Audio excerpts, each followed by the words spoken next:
वो पहले कंप्लीट कर लेते हैं। 2 पेजेस जो लास्ट वाले पड़े हैं वो अपन कंप्लीट कर लेते हैं, उसके बाद श्रेयांश आगे पढ़ेंगे। चलिए तो आ जाइए सब लोग, एक सेक्शन है 170A करके, और 170A सेक्शन क्या बोलती है, that is effect of the order of the tribunal और court in respect of business reorganisation. इसका मतलब क्या होता है पता है? मैं आपको बताऊं इसका मतलब क्या होता है। एक एग्जांपल लेते हैं और एग्जांपल से समझने की कोशिश करते हैं कि बहुत बार क्या होता है कि अगर आपका रीऑर्गेनाइजेशन होता है बिजनेस का, और बिजनेस का रीऑर्गेनाइजेशन मतलब मर्जर अमलगमेशन करके, ठीक है, अमलगमेशन वगैरह, वो अमलगमेशन वगैरह हो जाता है, लेकिन उसकी जो अप्रूवल है वो अप्रूवल बाद में आती है। देयर में भी पॉसिबिलिटी। एक एग्जांपल लेते हैं, एग्जांपल से समझने की कोशिश करते हैं कि मान लो फॉर एन एग्जांपल यहां पे हुआ क्या कि लाइक एक कंपनी है जिसका नाम है बीबी लिमिटेड और एक कंपनी है जिसका नाम है एचके लिमिटेड। मान लो बीबी लिमिटेड, एचके लिमिटेड। अब हुआ क्या, बीबी लिमिटेड एंड एचके लिमिटेड, ये 2 कंपनियां हैं। बीबी लिमिटेड एचके लिमिटेड के साथ अमलगमेट हो गई। अब एक बात समझना, जब भी अमलगमेशन होता है तो इस पुरानी कंपनी के लॉसेस है वो नई कंपनी को मिल जाते हैं। और मान लो अमलगमेशन हो गई 1 अप्रैल 2022 से, लेकिन कोर्ट का ऑर्डर लेटर पार्ट में आया।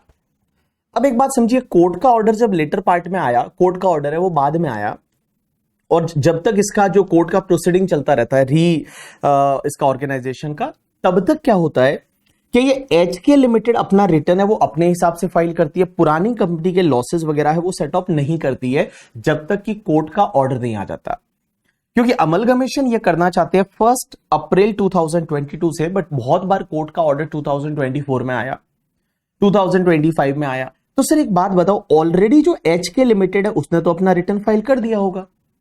देयर मे बी पॉसिबिलिटी कि उसने तो अपना रिटर्न फाइल कर दिया होगा, उसका असेसमेंट भी कंप्लीट हो गया होगा।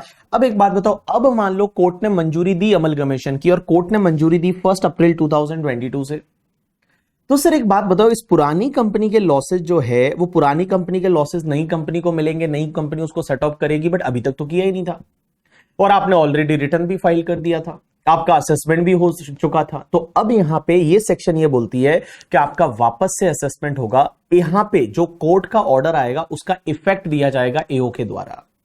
तो ये जो सेक्शन है दैट इज द सेक्शन 170 है। एक बार अपन इसको पढ़ते हैं, इजीली आप समझ पाओगे। देखिए क्या लिखा हुआ है, in case of the business reorganisation, अगर रीऑर्गेनाइजेशन हो रहा है, where prior to the date of order of high court के ऑर्डर से पहले, ट्राइब्यूनल के ऑर्डर से पहले, या एडजुडिकेटिंग अथॉरिटी जो आईबीसी 2016 में उसके ऑर्डर से पहले, एज द केस में B, any return of income has been furnished by the successor under section 139। Successor का मतलब यहां पे एचके लिमिटेड, क्योंकि ये वाली कंपनी इसके साथ अमलगमेट हो रही है तो ये सक्सेसर हो गया। अब इसने रिटर्न फाइल कर दिया।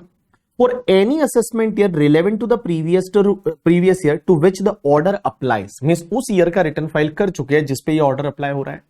जैसा हो सकता है ना भैया, यहां पे जजमेंट आया वो 2025 में आया और बोला कि चलो अमलगमेशन को हम मंजूरी देते हैं 2022 से, 2022 से। तो भैया यहां पे प्रीवियस ईयर 22, 23, 24 का तो रिटर्न भी आप फाइल कर चुके होंगे। तो उस पर्टिकुलर केस में क्या होगा, तो देखिए, successor shell furnish with in a period of 6 months from the end of the month in which the order was issued.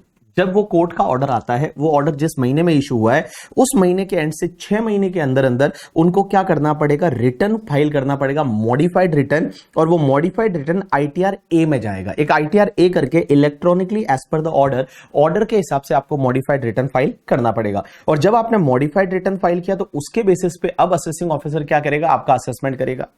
अगर ऑलरेडी असेसमेंट हो चुका है तो वो आपका रीअसेसमेंट करेगा, असेसमेंट नहीं हुआ है तो वो क्या करेगा, जो भी तुम्हारा असेसमेंट होने वाला है वो मॉडिफाइड रिटर्न के हिसाब से ही करेगा। तो देखिए, कंप्लीटेड असेसमेंट में क्या होगा, AO has to file pass an order modifying the assessment or reassessment proceeding as per the modified return। और जो pending assessment होंगे AO has to proceed to complete the assessment or reassessment proceeding as per the modified return only। business reorganization का मतलब होता है amalgamation, demerger या merger of business और one or more। तो कुल मिला के amalgamation, demerger है उसको बोलते हैं हम business reorganization। यहां पे एक एग्जांपल दिया है कि जैसे A limited merge with the B limited with effect from 1 April 2022, vide order of high court on the 1/11/2023 को ऑर्डर आया। अब ऑर्डर आया 1/11/2023 को, and B limited has already filed the return of income for the assessment year 23-24 on the 30th October 2023. Then B limited has to file the modified return for the assessment year 23-24 in accordance with and limited to the order of the high court on or before 31st May 2024. तो यहां पे time limit क्या है? 6 months from the end of the month in which order is issued. जब high court वगैरह का NCLT का order आता है, ऑर्डर जब इशू होता है, ऑर्डर इशू हुआ उस महीने के एंड से 6 महीने के अंदर अंदर है वो मॉडिफाइड रिटर्न सक्सेसर कंपनी को फाइल करना रहेगा। ठीक है, चलिए अब यहां पे एक और सेक्शन दे रखी है 89A की रिलीफ, और मैं बताऊं ये 89A की रिलीफ एग्जामिनेशन पर्सपेक्टिव इतनी ज्यादा जरूरी है नहीं, बट आईसीआई ने इसको दे रखा था कहीं पे, तो मैंने यहां पे ले लिया लास्ट में करके। ठीक है, तो देखिए यहां पे क्या दे रखा है? Relief from taxation in income for from retirement benefit account maintain in the notified country. पहली चीज तो यहां नोटिफाइड कंट्री कौन है? नोटिफाइड कंट्री है कनाडा, यूएसए एंड यूके। इसमें होता क्या है मैं आपको अभी बताता हूं, थोड़ी देर रुक जाइए। नोटिफाइड कंट्री में यहां पे Canada, USA and UK 3 country notified है। यहां पे स्पेसिफाइड पर्सन कौन होना चाहिए? तो ऐसा कोई भी पर्सन जो रेजिडेंट इन इंडिया है, अभी रेजिडेंट है, open a specified account in the notified country. Notified country में उसका एक स्पेसिफाइड अकाउंट है, while being non resident in India and resident in that country. वो पहले क्या था? उस कंट्री में रहता था, वहां का रेजिडेंट था, इंडिया का नॉन रेजिडेंट था। कहां का रेजिडेंट था? या तो कनाडा का था, यूएसए का था, यूके का था, और उसने वहां पे स्पेसिफाइड अकाउंट खोला है। स्पेसिफाइड अकाउंट का मतलब क्या होता है मैं बताऊं? An account maintained in the notified country by specified person in respect of his retirement benefit, and the income from such account is not taxable on the accrual basis but is taxable by such country at the time of withdrawal or redemption. जैसे अपन एक example लेते हैं, आप example से समझने की कोशिश करिए। एक एग्जांपल लेते हैं, आपको मैं इजीली समझा दूंगा। देखिए एक बंदा है जिसका नाम है मिस्टर राज, राज करके एक बंदा है। अब ये राज जो है ये क्या हुआ? पहले जॉब करता था फॉर एन एग्जांपल यूएसए में, यूएसए में जॉब करता था। ऐसे बहुत सारे लोग हैं जो यूएसए में जॉब करते हैं, तो पहले वो यूएसए में जॉब करता था, इंडिया का बंदा था बट यूएसए में जॉब करता था, यूएसए ही रहता था। और उसने जॉब किया 2001 से लेके and 2000 and for an example 18 तक, 2018 तक जॉब कर दिया, वहां पे जॉब किया, वहां पे जॉब किया। अब उसके बाद क्या हुआ? 2000 मान लो 20 को वो इंडिया शिफ्ट हो गया, तो इंडिया का क्या बन गया? रेजिडेंट बन गया। अब एक बात समझना, होता क्या है, आप पहले यूएसए के रेजिडेंट थे, आप यूएसए में रहते थे 2001 से 2018 तक, 18 साल आप यूएसए में थे, और यूएसए में आपकी इनकम वगैरह टैक्सेबल होती थी, इंडिया में नहीं होती थी, इंडिया के लिए नॉन रेजिडेंट थे। लेकिन 2020 में क्या हुआ? आप इंडिया के रेजिडेंट बन गए। अब एक बात समझना, जब वो वहां जॉब करता था तो अब उसको पेंशन वेंशन मिलेगी, पेंशन है, फिर आरपीएफ वगैरह वहां होता होगा, ऐसा करके आरपीएफ है, एज वेल एज और भी बहुत सारे कुछ रिटायरमेंट बेनिफिट्स जो वहां पे मिलते होंगे उस फॉरेन कंट्री में। तो यहां पे हुआ क्या कि भाई आपको उस कंट्री में जो रिटायरमेंट बेनिफिट मिल रहे हैं वो अभी भी मिल रहे हैं, जैसे पेंशन मिल सकती है, as well as the RPF का इंटरेस्ट, वहां पे recognise provident fund, pension fund कुछ रहेंगे। अब होता क्या है, उस कंट्री में कुछ लॉ ऐसे है कि भैया जो भी आपको रिटायरमेंट बेनिफिट मिलेगा ना, वो टैक्सेबल अक्रूअल बेसिस पे नहीं होगा, वो टैक्सेबल अक्रूअल बेसिस पे नहीं होगा, वो टैक्सेबल उस ईयर में होगा जिस ईयर में आप वो पैसा निकाल लेते हो। अब एक बात बताओ, अक्रूअल बेसिस पे टैक्सेबल नहीं होगा, बट जब आप इंडिया में रेजिडेंट बन गए, रेजिडेंट एंड ऑर्डिनरीली रेजिडेंट, तो पूरे वर्ल्ड की इनकम टैक्सेबल हो जाएगी। तो इवन वहां पे यूएसए में आपका रिटायरमेंट बेनिफिट वाला अकाउंट है, उसमें जो अक्रू हो रहा है इनकम, वो अक्रू वाले इनकम पे भी हम तो टैक्स ले लेंगे। तो यहां पे एक रिबेट दिया है, एक रिलीफ दिया है 89A का, और ये 89A का रिलीफ और रिबेट ये बोलता है कि भैया अक्रूअल बेसिस पे हम भी टैक्स नहीं लेंगे इनकम टैक्स में, डोंट वरी, हम भी इनकम टैक्स में टैक्स नहीं लेंगे, हम भी टैक्स तब लेंगे जब आप वो पैसा वहां से विड्रॉ कर लोगे। भाई आपका हो सकता है वहां आरपीएफ अकाउंट हो, कोई दूसरा अकाउंट हो करके, ठीक है, जो रिटायरमेंट बेनिफिट वाला अकाउंट हो, और उस कंट्री में ऐसा लॉ है कि वो कंट्री ये बोलती है कि भैया ये पैसे पे टैक्स तब नहीं लगेगा जब अक्रू हो रहा है, तब लगेगा जब आपको रिसीव हो रहा है, रिडम्पशन हो रहा है। तो जिस ईयर में रिडम्पशन होगा, जिस ईयर में रिसीव होगा, उस ईयर में उस कंट्री में टैक्स लगेगा। तो हम भी उस कंट्री में, इस इंडिया में टैक्स है वो उस ईयर में लगाएंगे जिस ईयर में आप विड्रॉ करोगे, या फिर वो पैसा जो है वो आपका रिडम्पशन होता है। तो सिंपल सी बात है, यहां पे समझने की कोशिश करना अब लैंग्वेज को, कि where a specified person has a income accrued in the specified account. आपका स्पेसिफाइड अकाउंट है।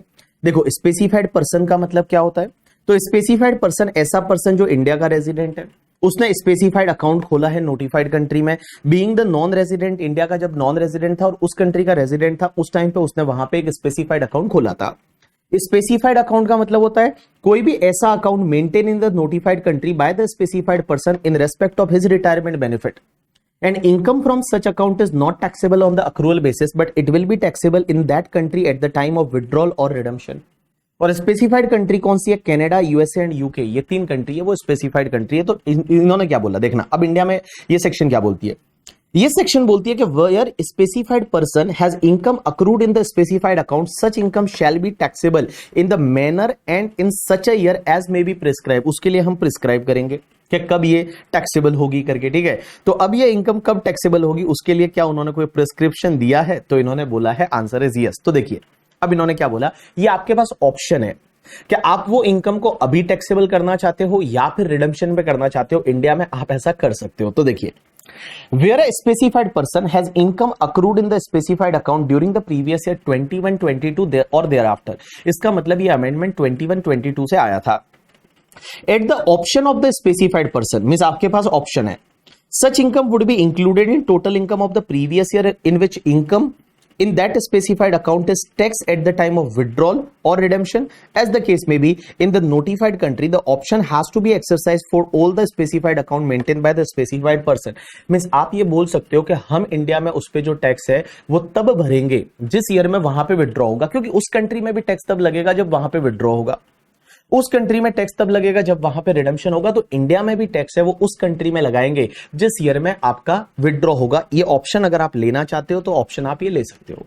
तो देखो मैंने क्या बोला, होता क्या बेटा, एक सेक्शन होती है 89A की रिबेट, और 89A की रिबेट या रिलीफ है वो किस पे लगती है कि अगर कोई पर्सन है जो इंडिया का अभी रेजिडेंट है, पहले नॉन रेजिडेंट था, पहले दूसरी कंट्री का रेजिडेंट था, और दूसरी स्पेसिफाइड कंट्री में यहां पे कनाडा, यूएसए, यूके है, वहां पे क्या करता था, जॉब करता था, और वहां पे जॉब करता था और वहां रिटायरमेंट बेनिफिट से रिलेटेड उसने कोई अकाउंट है, और वो अकाउंट में जो इनकम अक्रू होती है वो अक्रूअल के टाइम पे वो कंट्री में टैक्स नहीं होती, उस कंट्री में टैक्स होती है रिसिप्ट के टाइम पे। तो अभी वो रेजिडेंट बन गया, तो अभी अगर मान लो अक्रू तो हो रही है इनकम हर साल, तो क्या इंडिया में टैक्सेबल हो जाएगी? तो इन्होंने बोला आप ऑप्शन एक्सरसाइज कर सकते हो और आप बोल सकते हो कि नहीं अभी टैक्सेबल नहीं करना, जिस ईयर में आप विड्रॉ करोगे उस ईयर में वो टैक्सेबल हो जाएगा। बस इतना सा आपको ध्यान रखना है इस सेक्शन में, और आगे का चीजें ध्यान नहीं भी रखोगे तो भी चलेगा। आगे क्या दे रखा है, exclusion from the total income of specified person. कौन सी इनकम है जो एक्सक्लूड हो जाएगी? एक्सक्लूड हो जाएगी मतलब वो इनकम जो इंडिया में इंक्लूड नहीं होगी। कौन कौन सी? Where the option has been exercised by a specified person, the total income of specified person for the previous year in which income is taxable would not include the income which has already been included in total income of a specified person in any earlier previous year during which such income accrued and tax thereon has been paid under the act। अगर मान लो जिस year में वो withdraw करोगे उस year में भी India में टैक्स नहीं लगेगा, कौन सी इनकम पे? जो इनकम पे इंडिया में पहले टैक्स लग चुका है। भाई ये जो अमेंडमेंट आया है, this amendment is applicable from previous year 21-22, तो उसके पहले जो भी इनकम अक्रू हुई होगी वो अक्रूअल बेसिस पे इंडिया में टैक्स लग गया होगा। तो जब इंडिया में ऑलरेडी टैक्स लग चुका है तो वापस आप विड्रॉ करोगे उस टाइम पे इंडिया में टैक्स नहीं लगेगा। और दूसरा, वो इनकम टैक्सेबल ही नहीं है इंडिया में, वो इनकम जो है वो इंडिया में टैक्सेबल ही नहीं है। क्यों टैक्सेबल नहीं है? In the previous year during which such income is accrued on account of such specified person being non resident या आर्बट एनओआर ड्यूरिंग दैट ईयर और application of DTWA if any. तो यहां पे इन्होंने बोला कि ऐसा हो सकता है ना भाई, एक बात बताओ, अब आपने वो पैसा विड्रॉ किया तो विड्रॉ करते टाइम इंडिया में वहां टैक्सेबल हो रहा है, इंडिया में भी टैक्सेबल होना चाहिए, बट इंडिया में टैक्सेबल दो केसेस में दो वाला पैसा नहीं होगा। कौन कौन सा? एक तो वो वाला पैसा जो इंडिया में ऑलरेडी पहले टैक्सेबल हो गया है, और दूसरा वो वाला पैसा कि भाई जिस ईयर का वो इनकम है उस ईयर में आप रेजिडेंट ही नहीं थे इंडिया के, मतलब इंडिया के लिए आप नॉन रेजिडेंट थे या आर्बट एनओआर थे, तो वो अक्रूअल या रिसिप्ट किसी भी बेसिस पे इंडिया में टैक्सेबल होने वाला नहीं था करके, ठीक है। तो भैया जब विड्रॉ कर रहे हो तब भी वो टैक्सेबल नहीं होगा। एंड जो फॉरेन में आपने टैक्स भरा होगा, फॉरेन में जो टैक्स भरोगे उसका इंडिया में आप क्रेडिट ले लोगे, एफटीसी के हिसाब से, फॉरेन टैक्स क्रेडिट रूल 128 के हिसाब से वो आपके लिए टैक्सेबल हो जाएगा। Options once exercise can not be withdraw. आपने एक बार ये ऑप्शन ले लिया कि हम तो जब रिसीव होगा तभी टैक्स भरेंगे, तो फिर आप ये विड्रॉ नहीं कर सकते। देखिए The option has to be exercised in the form number 10 EE करके एक फॉर्म है, electronically on or before the due date under section 139(1) The options once exercised for the specified accounts in respect of previous year would apply for subsequent previous year and cannot be subsequently withdrawn except in case where a specified person become the non-resident in subsequent previous year. अब जैसे आप resident थे India में, थोड़े दिन बाद आप non resident बन गए, तो नॉन रेजिडेंट बन गए तो फिर आपको इस ऑप्शन से बाहर आ जाओगे, और भैया जैसे ही आप नॉन रेजिडेंट बनोगे फिर वापस से जो इनकम पे आपने टैक्स नहीं भरा था अक्रूवल बेसिस पे, अब आपको टैक्स भरना पड़ेगा। तो देखिए क्या दे रखा है, consequences when person become non resident in subsequent previous year in case specified person after exercising option for any previous year, से प्रीवियस ईयर 22-23 के लिए उसने ऑप्शन लिया था, become non resident during any subsequent previous year, से 25-26 में वो non resident हो गया करके, ठीक है, referred as relevant previous year, then options exercise above would be deemed to have never been exercise, ये माना जाएगा आपने ऑप्शन लिया ही नहीं था कभी, with effect from relevant previous year in the form from the previous year 25-26, the income which has accrued in the specified account during the previous year beginning with the previous year in which option was exercised, that is previous year 22-23 till the previous year immediately preceding the relevant previous year, that is previous year 24-25, would be taxable during the previous year immediately preceding the relevant previous year, that is 24-25.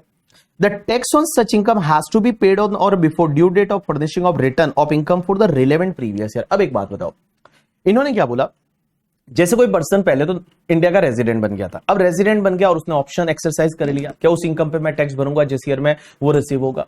अब हुआ क्या, आगे जाके वापस से वो non resident बन गया, तो जैसे ही वो नॉन रेजिडेंट बन गया तो भैया आपने जो पुराना टैक्स नहीं भरा है, आपको क्या करना पड़ेगा, जितना टैक्स नहीं भरा था वो जिस ईयर में आप नॉन रेजिडेंट बन गए ना, उस ईयर के पिछले साल की इनकम बनेगी।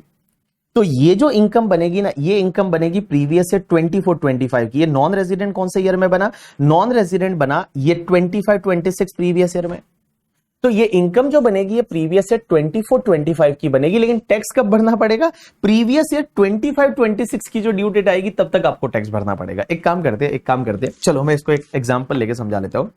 जैसे मान लो ये एक बंदा है जिसका अपन एग्जाम्पल ले रहे थे, ये जो बंदा है ये मान लो एक बंदा है जिसका नाम है राज। जैसा कि मैं आपको बोल रहा हूं, ये बंदा जो है वो पहले नॉन रेजिडेंट था, ये बंदा पहले नॉन रेजिडेंट था क्योंकि ये यूएसए में था, तो यूएसए का रेजिडेंट था, और ये 1/4/2001 से लेके और मान लो 31 मार्च 2019 तक ये बंदा यूएसए में था, तो यूएसए का रेजिडेंट था, वहां जॉब वॉब करता था। अब क्या हुआ, मान लो प्रीवियस ईयर 1920 से ये बंदा इंडिया का रेजिडेंट बन गया, इंडिया का रेजिडेंट एंड ऑर्डिनरी रेजिडेंट बन गया। अब उसका वहां पे कोई स्पेसिफाइड अकाउंट है, तो भैया एक बात बताओ, 1920 में आपका स्पेसिफाइड अकाउंट है, इस पे कोई इनकम है वो अक्रू हो रही है, अक्रूड हो रही है, तो इनकम अक्रूड हो रही है और वो रेजिडेंट एंड ऑर्डिनरी रेजिडेंट है, भले उस कंट्री में टैक्सेबल नहीं हो रहा, बट इंडिया में तो टैक्सेबल पहले हो जाता था, टैक्सेबल हो गया on the basis of accrual करके, ठीक है, इंडिया में टैक्सेबल हो गया। और ये अमेंडमेंट 21-22 से आया, तो प्रीवियस ईयर 1920 की इनकम तो इंडिया में टैक्सेबल हो गई, प्रीवियस ईयर 2021 की इनकम है वो भी इनकम अक्रूड हुई और इंडिया में टैक्सेबल होगी, कोई दिक्कत नहीं। अब प्रीवियस ईयर 21-22 से आपकी जो इनकम है वो इनकम जो अक्रूड हो रही है वहां स्पेसिफाइड अकाउंट में, आपके पास ऑप्शन है कि आप ऑप्शन एक्सरसाइज कर लो, तो ये इस साल में टैक्सेबल नहीं होगा। मान लो उसने ऑप्शन ले लिया, उसने ऑप्शन ले लिया, इस साल में वो आर एंड ओ आर था, इस साल में भी वो आर एंड ओ आर था, इस साल में भी वो क्या है, आर एंड ओ आर है, तो भी उसने इनकम जो अक्रूड हो रही है उस पे ऑप्शन ले लिया, और जब ऑप्शन ले लिया तो इस साल की इनकम है वो इंडिया में टैक्सेबल नहीं होगी उसकी, इस साल की इनकम नॉट टैक्सेबल। अब एक बात समझिए, प्रीवियस ईयर 22-23 उस साल में भी ऑप्शन लिया, नॉट टैक्सेबल, वो बंदा आर एंड ओ आर है। अब उसके बाद प्रीवियस ईयर 23-24 में भी क्या हुआ, वो इनकम वो आर एंड ओ आर है, वो नॉट टैक्सेबल, टैक्सेबल नहीं हो रही, तो इन सालों के लिए उसने ऑप्शन लिया। अब एक बात समझना, मान लो प्रीवियस ईयर 24-25 में भी उसने वो ऑप्शन ले लिया, ऑप्शन एक बार ले लिया, हर साल के लिए लगेगा आर एंड ओ आर, तो भी वो इनकम नॉट टैक्सेबल। तो देखो यहां से लेके यहां तक इन ईयर्स में वो इनकम टैक्सेबल नहीं हुई। अब हुआ क्या, मान लो या तो प्रीवियस ईयर 25-26 ने में वो पैसा वहां से निकाला और वहां से पैसा विड्रॉ किया, तो उस कंट्री में टैक्सेबल हो रहा है, और ये स्टिल इंडिया का आर एंड ओ आर है, तो इंडिया में भी टैक्सेबल होगा। बट इंडिया में सीधी सी बात है, आपका जो ये वाला इनकम है, ये वाले साल का इनकम वो टैक्सेबल नहीं होगा, क्यों टैक्सेबल नहीं होगा? क्योंकि इंडिया में पहले टैक्सेबल हो चुका है, तो बेटा ये वाले साल का इनकम है वो अब इंडिया में टैक्सेबल नहीं होगा। दूसरी चीज, जो ये वाले साल का इनकम जो पहले टैक्सेबल नहीं हुआ था वो इस साल में टैक्सेबल हो जाएगा जिस ईयर में आप विड्रॉ करोगे। लेकिन एक बात समझो, विड्रॉ करने से पहले आप वापस क्या बन जाते हो? नॉन रेजिडेंट बन जाते हो। मान लो आप इंडिया में बन गए नॉन रेजिडेंट प्रीवियस ईयर 25-26 में, तो आप प्रीवियस ईयर 25-26 में आप नॉन रेजिडेंट बन गए। तो नॉन रेजिडेंट बन गए तो आपने जो ऑप्शन एक्सरसाइज किया था वो ये माना जाएगा जैसे आपने एक्सरसाइज ही नहीं किया है। और एक्सरसाइज ही नहीं किया और क्या होगा? जितनी इनकम टैक्सेबल नहीं हुई, मतलब इस साल में टैक्सेबल नहीं हुई, ये साल में टैक्सेबल नहीं हुई, ये साल में टैक्सेबल नहीं हुई, ये साल में टैक्सेबल नहीं हुई, तो ये 4 साल में जितनी इनकम इंडिया में टैक्सेबल नहीं हुई थी वो टैक्सेबल हो जाएगी प्रीवियस ईयर 24-25 में, लास्ट ईयर जिस ईयर में आप रेजिडेंट थे। तो इस ईयर में वो टैक्सेबल हो जाएगी। तो ये चारों साल में जो इनकम अक्रूड हुई थी that is taxable in previous year 24-25। But आपको टैक्स कब तक भरना पड़ेगा पता है? टैक्स भरना पड़ेगा जिस ईयर में आप नॉन रेजिडेंट हो गए, इसके रिटर्न फाइलिंग को जो ड्यू डेट आएगा, इसका रिटर्न फाइलिंग का ड्यू डेट 31 जुलाई 2024 तक आएगा। सो 31 जुलाई 2024 तक जो डेट आएगा तब तक आपको टैक्स भरना पड़ेगा। तो इसकी रिटर्न फाइलिंग, इस ईयर की रिटर्न फाइलिंग की ड्यू डेट तक आपको जो है वो टैक्स भरना पड़ेगा। ये 4 सालों की इनकम जो पहले अक्रू हो चुकी थी बट टैक्सेबल इंडिया में नहीं हुई थी। This is the completion of your volume number 3। चलिए आ जाइए वॉल्यूम नंबर 2 पे। आपकी बुक में दे रखा है वॉल्यूम नंबर 2 इंटरनेशनल टैक्सेशन वाले पार्ट पे आ जाइए। और इंटरनेशनल टैक्सेशन वाले पार्ट में मॉडल टैक्स कन्वेंशन वाला टॉपिक अपना हो गया था, ये मैंने आपको वीडियो दिया था मॉडल टैक्स कन्वेंशन वाला। आ जाइए सब लोग, application and interpretation of the tax treaty. Compiler भी साथ में ले लीजिए, वो वाला कंपाइलर जो इस टॉपिक का था इंटरनेशनल टैक्सेशन में, जो कंपाइलर था वो कंपाइलर भी साथ में ले लीजिए और साथ में ये ले लीजिए, ठीक है। अब एक बात समझिए, आप बोलोगे सर ये 3 टॉपिक जो है, जो 3 टॉपिक, एक तो मॉडल टैक्स कन्वेंशन तुमने पढ़ा, उसके क्वेश्चन भी आपने देखे होंगे, इजी इजी से क्वेश्चन थे बट क्वेश्चन तो थे। तो मॉडल टैक्स कन्वेंशन आपने देखा होगा, एक तुम्हारा ये टैक्स ट्रीटी, और एक और आज टॉपिक पढ़ेंगे BEPS, that is base erosion and profit shifting. ये तीनों टॉपिक का मिला के आपका जो वेटेज रहता है वो 5 से 6 मार्क्स रहता है, 5 से 6 मार्क्स रहता है। और बेसिकली ये लास्ट क्वेश्चन में आता है। लास्ट क्वेश्चन मतलब जो सबसे लास्ट वाला क्वेश्चन होता है, लोग उसको ऑप्शन में छोड़ के आ जाते हैं, बिकॉज एक ऑप्शन में छोड़ने का ऑप्शन मिलता है लास्ट वाला क्वेश्चन, तो कोई भी एक ऑप्शन में छोड़ सकते हो। तो वो वाले पेपर पैटर्न के हिसाब से ये वाला जो टॉपिक है, ये वाले टॉपिक से बहुत सारे बच्चे लास्ट डे पे ऑप्शन में छोड़ के जाते हैं, क्योंकि 5-6 मार्क का आता है और वो ऑप्शन में छोड़ के जाते हैं। बट अपने को ऑप्शन में नहीं छोड़ना, क्योंकि बड़ा सिंपल से क्वेश्चन आते हैं और वही वाले क्वेश्चन, एक इस क्वेश्चन से 5 या 6 मार्क्स नहीं, तीनों टॉपिक का मिला के, ठीक है, तीनों टॉपिक का मिला के, मतलब ये जो 3 टॉपिक की मैं बात कर रहा था, ये 3 टॉपिक का मिला के आपके जो मार्क्स है that is the 5 to 6 marks. ये 3 टॉपिक मैंने आपको पहले भी बताया था। मॉडल टैक्स कन्वेंशन है, ये अपना हो चुका है। Application interpretation of tax treaty आज पढ़ेंगे, और base erosion and profit shifting, ये तीनों मिला के मैंने यहां पे भी आपको बताया था 5 to 6 मार्क्स है, इन तीनों टॉपिक का वेटेज है मिला के। चलिए, इस बार भी क्वेश्चन आया था, बैप से आया था, बेस इरोजन प्रॉफिट शिफ्टिंग से, आई थिंक 5-6 मार्क का क्वेश्चन था। चलिए अब अपन टॉपिक पढ़ते हैं, that is application and interpretation of the tax treaty करके, ठीक है, application and interpretation of the tax treaty. एक बात समझिए, टैक्स ट्रीटी का मतलब क्या होता है, मैं लास्ट लेक्चर में आपको बता चुका हूं। टैक्स ट्रीटी बोलो या DTAA बोलो या टैक्स कन्वेंशन बोलो, एक ही बात है। अगर टैक्स ट्रीटी बोलते हो, DTAA बोलते हो, टैक्स कन्वेंशन बोलते हो, एक ही बात है करके, ठीक है, तीनों का मतलब एक ही होता है, ठीक है, तीनों का मतलब एक ही होता है। तो आप जो है वो DTAA बोलो या फिर आपका टैक्स कन्वेंशन बोलो या टैक्स ट्रीटी बोलो, एक ही बात है, मतलब अग्रीमेंट। सर एक बात बताओ, अग्रीमेंट की एप्लीकेशन कैसे आएगी और उसका इंटरप्रिटेशन कैसे होगा? बेसिकली ये अपन आज इंटरप्रिटेशन से रिलेटेड है वो टॉपिक पढ़ रहे हैं। Interpretation means, for an example, India ने बहुत सारे DTAA एंटर कर रखे हैं, बहुत सारे DTAA है वो इंडिया ने एंटर कर रखे हैं। जैसे एग्जांपल के लिए मैं बताऊं, ये इनकम टैक्स की वेबसाइट पे गया, और इनकम टैक्स की वेबसाइट पे अगर मैं DTAA की बात करूं तो यहां पे कुल मिला के 90+ कंट्रीज के साथ तो हमारे जो है वो DTAA वैसे वाले जो कॉम्प्रिहेंसिव DTAA है, उसके साथ साथ में बहुत सारी कंट्री के साथ में हमारे लिमिटेड DTAA है। तो सर एक बात बताओ, किसी कंट्री के साथ में कोई DTAA हो जाता है तो उस DTAA को इंटरप्रेट कैसे किया जाएगा? उस DTAA को इंटरप्रेट है, वो इंटरप्रिटेशन कैसे रहेगा करके, ठीक है। जैसे मान लो ये DTAA है, तो ये DTAA को इंटरप्रेट कैसे किया जाएगा, अगर मान लो कोई वर्ड में डिस्प्यूट आ गया तो। अब सर देखो, इनकम टैक्स एक्ट को पढ़ते टाइम तो हम लोग इंटरप्रेट करते टाइम बहुत सारी चीजें देखते हैं। सर एक बात बताओ, इसको इंटरप्रेट कैसे किया जाएगा? सो ये वाला टॉपिक जो है बेसिकली इंटरप्रिटेशन से रिलेटेड टॉपिक है। अब एक बात बताऊं, ये टॉपिक्स की जो लैंग्वेज रहेगी ना, वो लैंग्वेज थोड़ी डिफिकल्ट रहेगी पढ़ते टाइम, आपको लगेगा ये क्या है करके, ठीक है। बट डरने की बिल्कुल जरूरत नहीं है, डरने की बिल्कुल जरूरत नहीं है। तो टैक्स ट्रीटी का मतलब अग्रीमेंट बोलो या टैक्स कन्वेंशन बोलो, एक ही बात है। चलो अपन सबसे पहले अपन चालू करते हैं कि source of the international tax law. एक बात बताइए, इंटरनेशनल टैक्स लॉ को समझने के लिए आपको किन किन चीजों का नॉलेज होना चाहिए? जैसे आपको याद रहेगा, पहले लेक्चर में हमने पढ़ा था source of the income tax law. तो इनकम टैक्स लॉ में हमने क्या क्या पढ़ा था? बोला इनकम टैक्स एक्ट पढ़ेंगे, उसके बाद इनकम टैक्स रूल्स पढ़ेंगे, नोटिफिकेशन पढ़ेंगे, सर्कुलर पढ़ेंगे, उसके साथ साथ में आपके सुप्रीम कोर्ट के जजमेंट, हाई कोर्ट के जजमेंट, ये सब मिला के इनकम टैक्स लॉ बनता है। तो सर एक बात बताओ, हमको ऐसे बहुत इंटरेस्ट है कि इंटरनेशनल टैक्स लॉ में पढ़ेंगे। इंटरनेशनल टैक्स लॉ किससे बनता है, क्या क्या चीजें मिलके इंटरनेशनल टैक्स लॉ बनता है? तो मैं बता दूं, इंटरनेशनल टैक्स लॉ क्या क्या मिलके बनता है। जैसे 3 चीजें मिलके, एक तो मल्टीनेशनल इंटरनेशनल अग्रीमेंट। अब ये मल्टीनेशनल इंटरनेशनल अग्रीमेंट क्या होता है कि जब कोई ऐसा अग्रीमेंट जिसमें 2 कंट्री से ज्यादा कंट्री मिलके साइन करती है, that is called multinational international agreement.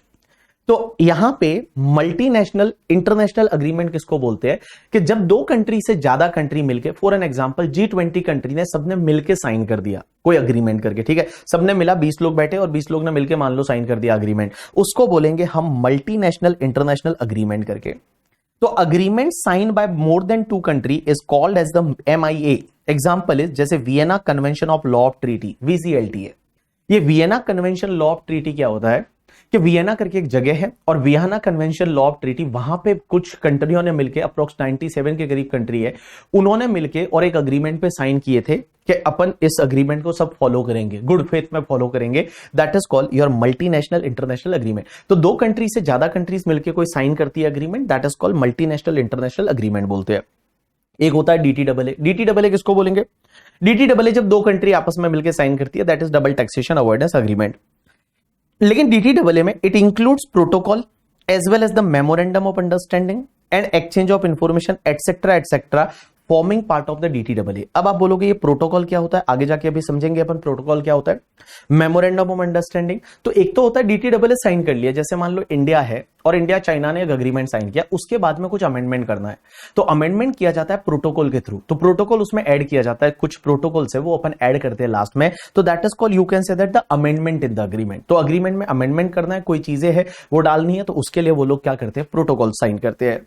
Memorandum of understanding हो सकती है, एक्सचेंज ऑफ इंफॉर्मेशन से रिलेटेड कोई चीजें है, तो वो भी तुम्हारे DTAA का पार्ट बनता है। तो देखो, इंटरनेशनल लॉ को समझने के लिए आपको क्या क्या समझना पड़ेगा? एक तो मल्टीनेशनल इंटरनेशनल अग्रीमेंट्स है वो समझने पड़ेंगे, 1-2 कंट्रीज के बीच में जो DTAAs होते हैं वो समझने पड़ेंगे, और एक आपको customary international laws and its general practices. For example, principles of the law recognised by the civilised nation in their national legal system, और कस्टमरी लॉ और judicial decision and the practice of the international organisation. तो इसके साथ साथ आपको customary international laws पढ़ने पड़ेंगे। Customary international laws क्या होते हैं कि नॉर्मली जो सिविलाइज्ड नेशन है वो अपनी कंट्री में क्या रिकॉग्नाइज किए हैं, सिविलाइज्ड नेशन है वो अपनी कंट्री में कौन से लॉ फॉलो करते हैं, क्या फॉलो करते हैं, कौन से अग्रीमेंट्स फॉलो करते हैं, तो उसको बोला जाता है कस्टमरी इंटरनेशनल लॉ। जैसे एग्जांपल के लिए इंडिया के अगर आप मोस्ट ऑफ सिस्टम देखोगे, हम यूके से इंस्पायर्ड है। हम जो बहुत सारी चीजें हैं वो हमने यूके से ले रखी है कि ट्रांसफर प्राइसिंग आप देखोगे यूके से एज इट इज हमारा मिलता जुलता है, एज वेल एज द बाकी बहुत सारी सिस्टम जो है अपना डेमोक्रेटिक सिस्टम वगैरह जो है, अपने जो हाउस ऑफ पार्लियामेंट है, बहुत सारी चीजें ऐसी है जो हम यूके से इंस्पायर्ड है, बिकॉज पहले उनका शासन अपने अंग्रेजों का था, तो उसकी वजह से हम उनसे इंस्पायर्ड है, उनकी जो चीजें है वो अपन ने अडॉप्ट कर रखी है। तो इसमें क्या होता है कि कस्टमरी इंटरनेशनल लॉ या जनरल प्रैक्टिस में ये देखा जाता है कि जो सिविलाइज्ड नेशन है वो क्या प्रैक्टिसेस फॉलो कर रहे हैं, वो क्या जो है वो क्या उनके नेशनल लीगल सिस्टम में क्या चीजें हैं, क्या अच्छी चीजें हैं, उसको ऑप्ट कर लेना, that is called customary international law या इट्स जनरल प्रिंसिपल्स। अब एक बात समझना, डबल टैक्सेशन होता है और डबल टैक्सेशन क्यों होता है ये मैं आपको कम से कम 50 बार बता चुका हूं। डबल टैक्सेशन क्यों होता है? क्योंकि क्या होता है आपको पता है, मैंने आपको बताया था, एक होता है बिजनेस विद फॉरेन कंट्री और एक होता है business in foreign country. Business with foreign country, जैसे नेपाल के बच्चों को मैंने यहां से पेन ड्राइव डिस्पैच कर दी, वो बिजनेस विद फॉरेन कंट्री है, तो फॉरेन कंट्री में मेरे को टैक्स नहीं लगेगा। लेकिन अगर मान लो नेपाल में जाके मैंने ब्रांच खोल दी बीबी वर्चुअल की काठमांडू में जाके, और वहां से पेन ड्राइव सेल हो रही है, तो काठमांडू में टैक्स लगेगा, नेपाल में टैक्स लगेगा, because I am doing business in foreign country. That is called PE concept वहां पे आता है। तो एक बात समझना, अब डबल टैक्सेशन दो तरह का होता है। एक तो होता है जुरिस्डिक्शनल डबल टैक्सेशन, और अभी तक हमने जो पढ़ा है वो सिर्फ जुरिस्डिक्शनल डबल टैक्सेशन के बारे में ही पढ़ा है। एक इकोनॉमिक डबल टैक्सेशन होता है, वो क्या होता है वो आज अपन पढ़ेंगे, ठीक है। तो देखिए पहले double taxation and connecting factor which lead to the double taxation. Double taxation क्या है और ऐसे कौन से फैक्टर है जिसकी वजह से डबल टैक्सेशन होता है। तो देखिए, the taxability of foreign entity in any country depend upon whether it is doing business with that country or in that country. There are two types of the connecting factor to determine jurisdiction. Name is, one is the residence rule, one is the source rule. It means a company can be subject to the tax either in its residence link or due to the source link. And in with a country, if a company is doing business with another country, that is host or source country, then it would be subject to tax in its home state only. If I am doing business with Nepal, तो सिर्फ India में ही tax भरना पड़ेगा, but in Nepal है तो नेपाल में भी tax भरना पड़ेगा based in its resident link. However, if company is doing business in the host or source country in that country, Nepal, then beside being taxed in the home country, मतलब यहां पे तो टैक्स भरना ही पड़ेगा on the basis of resident link, it will also be taxed in the host country on the basis of its source link. source link की वजह से मुझे नेपाल में भी टैक्स भरना पड़ेगा अगर काठमांडू में मैंने ब्रांच लगा दी तो।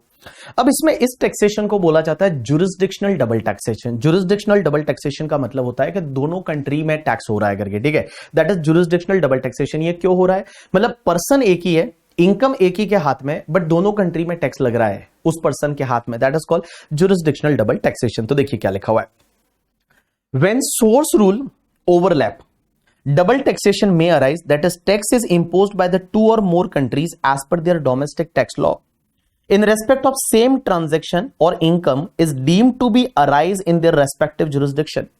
This is known as the jurisdictional double taxation, and in order to avoid such double taxation, a company can invoke the provision of DTAA with the host or source country, or in the absence of such agreement invoke provision of section 91 of the Income Tax Act 1961 providing unilateral relief in the event of the double taxation. This is called jurisdictional double taxation. अब एक बात समझना, एक होता है economic double taxation. Economic double taxation क्या है कि इनकम एक ही है लेकिन वो इनकम दोनों अलग अलग पर्सन के हाथ में टैक्सेबल हो रही है। जैसे मैं एक एग्जांपल लेता हूं, समझने की कोशिश करना। मान लो एक कंट्री है यूएसए और ये कंट्री है इंडिया। अब यूएसए में एक कंपनी है जिसका नाम है किन लिमिटेड। अब किन लिमिटेड ने क्या किया, इंडिया में फॉर एन एग्जांपल एक पर्सन है जिसका नाम है मिस्टर बीबी, और मेरे को इन्होंने डिविडेंड दिया। तो एक कंपनी है यूएसए में जिसका नाम है किन लिमिटेड, इंडिया में एक कंपनी पर्सन है जिसका नाम है मिस्टर बीबी, उन्होंने मुझे डिविडेंड दिया फॉरेन कंपनी ने। मान लो फॉर एन एग्जांपल फॉरेन में अभी भी डीडीटी का कॉन्सेप्ट चलता है। जैसे इंडिया में पहले डिविडेंड डिस्ट्रीब्यूशन टैक्स था ना, शेयर होल्डर के हाथ में इनकम एग्जेम्प्ट हो जाएगी और कंपनी डीडीटी भरेगी।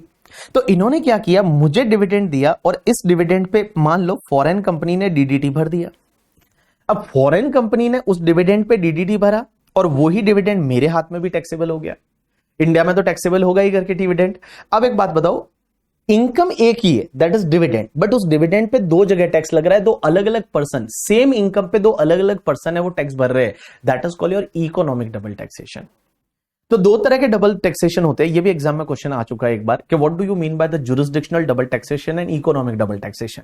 जुरिस्डिक्शनल डबल टैक्सेशन क्या होता है, वो इतने सालों से अपन पढ़ रहे हैं, वही है कि एक पर्सन एक कंट्री का रेजिडेंट है, उसको दूसरी कंट्री से इनकम होती है, दूसरी कंट्री में टैक्स लगता है due to the source rule, आपकी कंट्री में टैक्स लगता है due to the residence rule. मतलब पर्सन एक है और एक ही इनकम पे दो अलग अलग टेरिटरी में टैक्स लग रहा है। That is called your jurisdictional double taxation. Economic double taxation क्या होता है, सोर्स एक है मतलब इनकम एक है बट दो अलग अलग लोग टैक्स भर रहे हैं। That is called economic double taxation. That is called economic double taxation. तो देखिए क्या लिखा हुआ है, economic double taxation happens when the same transaction that is dividend item of income or capital is taxed in two or more states but in hands of the different person because of the lack of subject identity. तो उस particular case में उसको economic double taxation बोला जाता है। Example के लिए suppose एक सेम आईएनसी यूएसए का कंपनी है, distribute dividend and paid DDT in USA, same dividend is received by the Indian resident in the taxed in India. In this case, same income is taxed in hands of the same INC as well as the Indian resident. तो same INC भी dividend pay DDT भर रही है और India में भी उस dividend pay share holder के हाथ में टैक्स लग रहा है, तो इनकम एक ही है डिविडेंड, बट दो अलग अलग लोग सेम इनकम पे टैक्स भर रहे हैं, that is called your economic double taxation. अब देखो DTAA कितने टाइप के होते हैं, तो मैं आपको ये बहुत बार बोल चुका हूं, DTAA दो टाइप के होते हैं। एक होता है तुम्हारा कॉम्प्रिहेंसिव DTAA और एक होता है तुम्हारा कॉम्प्रिहेंसिव DTAA और एक तुम्हारा जो होता है that is called your limited DTAA।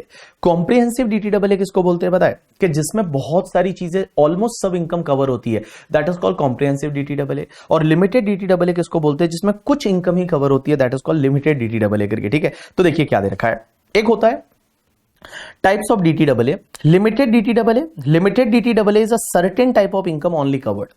Example के लिए इंडिया और पाकिस्तान का जो DTAA है उसमें सिर्फ एयरक्राफ्ट प्रॉफिट को इंक्लूड किया है, तो ओनली एयरक्राफ्ट बिजनेस से जो इनकम होगा उस पे कैसे टैक्स लगेगा, तो सिर्फ ये लिमिटेड DTAA इंडिया पाकिस्तान के बीच। कॉम्प्रिहेंसिव DTAA किसको बोलेंगे, they cover almost all types of income covered by any model tax convention, sometimes a treaty cover wealth tax, gift tax, वो भी इंक्लूड कर लेते हैं, that is called comprehensive DTAA। और limited मतलब लिमिटेड, छोटू सा इत्तू सा करके। ठीक है, चलिए अब एक बात समझना, हमारे कॉन्स्टिट्यूशन ने, हमारा जो कॉन्स्टिट्यूशन है उस कॉन्स्टिट्यूशन है, इंडियन कॉन्स्टिट्यूशन का एक आर्टिकल नंबर 51 है, और आर्टिकल नंबर 51 है वो कुछ डायरेक्टिव प्रिंसिपल देता है कि जब भी आप इंटरनेशनल लेवल पे डील करोगे, इंटरनेशनल कंट्रीज के साथ में जब आप डील करोगे तो आपको कुछ चीजें हैं वो ध्यान देनी पड़ेगी। तो हमारा कॉन्स्टिट्यूशन है, वो कॉन्स्टिट्यूशन जो भारत का संविधान है उसका एक आर्टिकल 51 होता है, और आर्टिकल 51 है ना वो कुछ डायरेक्टिव प्रिंसिपल्स देता है कि जब आप इंटरनेशनल लेवल पे जब आप बातें करोगे, इंटरनेशनल जो है वो रिलेशनशिप रखोगे, तो आपको किन किन चीजों का ध्यान देना है। तो देखिए, एक directive principle set out by the article 51 of the Indian constitution to be followed by the state. State का मतलब यहां पे स्टेट का मतलब हर स्टेट नहीं, मतलब India, India is a state.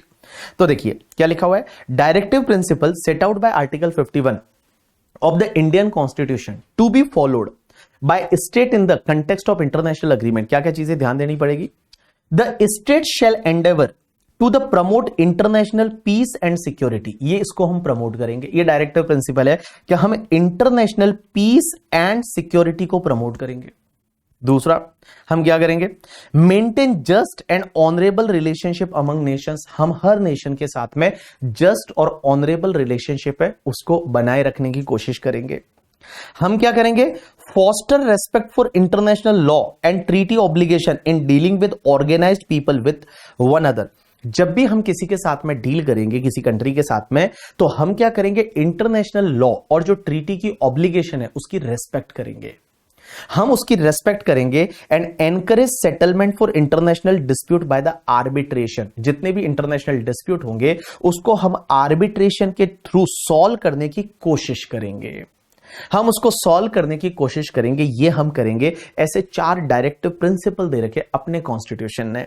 तो हमारा जो कॉन्स्टिट्यूशन है वो, हमारा कॉन्स्टिट्यूशन जो है वो कॉन्स्टिट्यूशन 4 प्रिंसिपल देता है आर्टिकल नंबर 51 में, और वो बोलता है सबसे पहले कि हम इंटरनेशनल पीस और सिक्योरिटी को प्रमोट करेंगे, हम हर किसी के साथ जस्ट एंड ऑनरेबल रिलेशनशिप रखेंगे। ठीक है, उसके बाद हम इंटरनेशनल लॉज और ट्रीटी ऑब्लिगेशन है करके, ठीक है, उनका हम क्या करेंगे, रेस्पेक्ट करेंगे, उसको फुलफिल करेंगे। एंड जो भी अगर डिस्प्यूट हो जाता है दो कंट्रीज के बीच में वगैरह, तो उसको क्या करेंगे, हम लोग आर्बिट्रेशन के थ्रू रिजॉल्व करने की कोशिश करेंगे। ये चीजें हैं वो हम करेंगे। अब एक बात बताओ, एक टैक्स ट्रीटी की जरूरत क्या है भाई, DTAA की जरूरत क्यों होती है? तो भाई सिंपल सी बात बताऊं, DTAA की जरूरत क्यों होती है? सिंपल सी बात है, एक तो डबल टैक्सेशन को अवॉइड करने के लिए। भाई इतने सारे DTAA इंडिया ने बना रखे हैं फॉरेन कंट्रीज के साथ में, उसकी जरूरत क्या है? उसकी जरूरत इतनी सी है कि एक तो डबल टैक्सेशन को हम क्या करें, अवॉइड कर दे। दूसरा होता है कि भाई टैक्स को बांटने के लिए, टैक्स को बांटने, अब है ना, इस टॉपिक में अगर आप बार बार मुझे कोई वर्ड का मीनिंग पूछते जाओगे, जस्ट का मीनिंग क्या होगा इसमें, इसका I am not able to like explain that part, मतलब एबल टू एक्सप्लेन, मतलब मेरे पास उतना टाइम भी नहीं है उन चीजों के लिए मेरे को आपको बताने के लिए। अब just relationship it is a English करके, ठीक है, इसमें कोई वो वाला नहीं है, maintain just and honourable relationship, मतलब आप अच्छी रिलेशनशिप किसी के साथ रखोगे करके, ठीक है। तो this is one sentence that is use. अब आप अगर एक एक लाइन को बोलोगे ये ऑब्लिगेशन का मतलब क्या होगा, इस नेशन का मतलब क्या होगा, it's not possible for me to like मेरे को उस इंग्लिश के कॉन्टेक्स्ट में जाने का। आपको जो है, जो आईसीआई ने दे रखा है, बिकॉज यहां पे जो लैंग्वेज यूज होगी वो इंटरनेशनल लैंग्वेज यूज होगी, तो इसके लिए थोड़ा सा आपको जो है वो संयम रखना है करके, ठीक है। आपको थोड़ा सा है वो आपको संयम रखना है। तो देखिए ट्रीटी की ऑब्लिगेशन क्या है भाई, ट्रीटी की नीड क्यों है, सबसे पहले अपन बात करते हैं कि भाई ट्रीटी की नीड क्यों है। टेक्स्ट ट्रीटी जो है वो टेक्स्ट ट्रीटी की नीड क्यों है, नीड क्या है। सबसे पहले आप बोलोगे कि नीड क्या क्या थी सर, अपन ने देखा था ना, एक तो डबल टैक्सेशन को अवॉइड करना, तो चलिए elimination of the double taxation. अब आप बोलोगे एलिमिनेशन का मतलब क्या होता है, एलिमिनेशन का मतलब डबल टैक्सेशन ना होना चाहिए करके, ठीक है, एलिमिनेशन ऑफ डबल टैक्सेशन। दूसरा क्या है, allocating of the taxing right, taxing right का अलोकेशन कर देना, मतलब बांटना कि चलो इस इनकम पे तुम टैक्स ले लो, इस इनकम पे हम टैक्स ले लेते हैं, इस इनकम पे तुम ले लो, इस इनकम पे मैं ले लो। अक्षय कुमार बांटता नहीं, ये तेरा ये मेरा करके, ठीक है, ये तेरा ये मेरा, ये तेरा ये मेरा, that is called allocation of the taxing right, के टैक्सिंग राइट को बांट देंगे। उसके बाद में ensuring non discrimination between resident and non resident.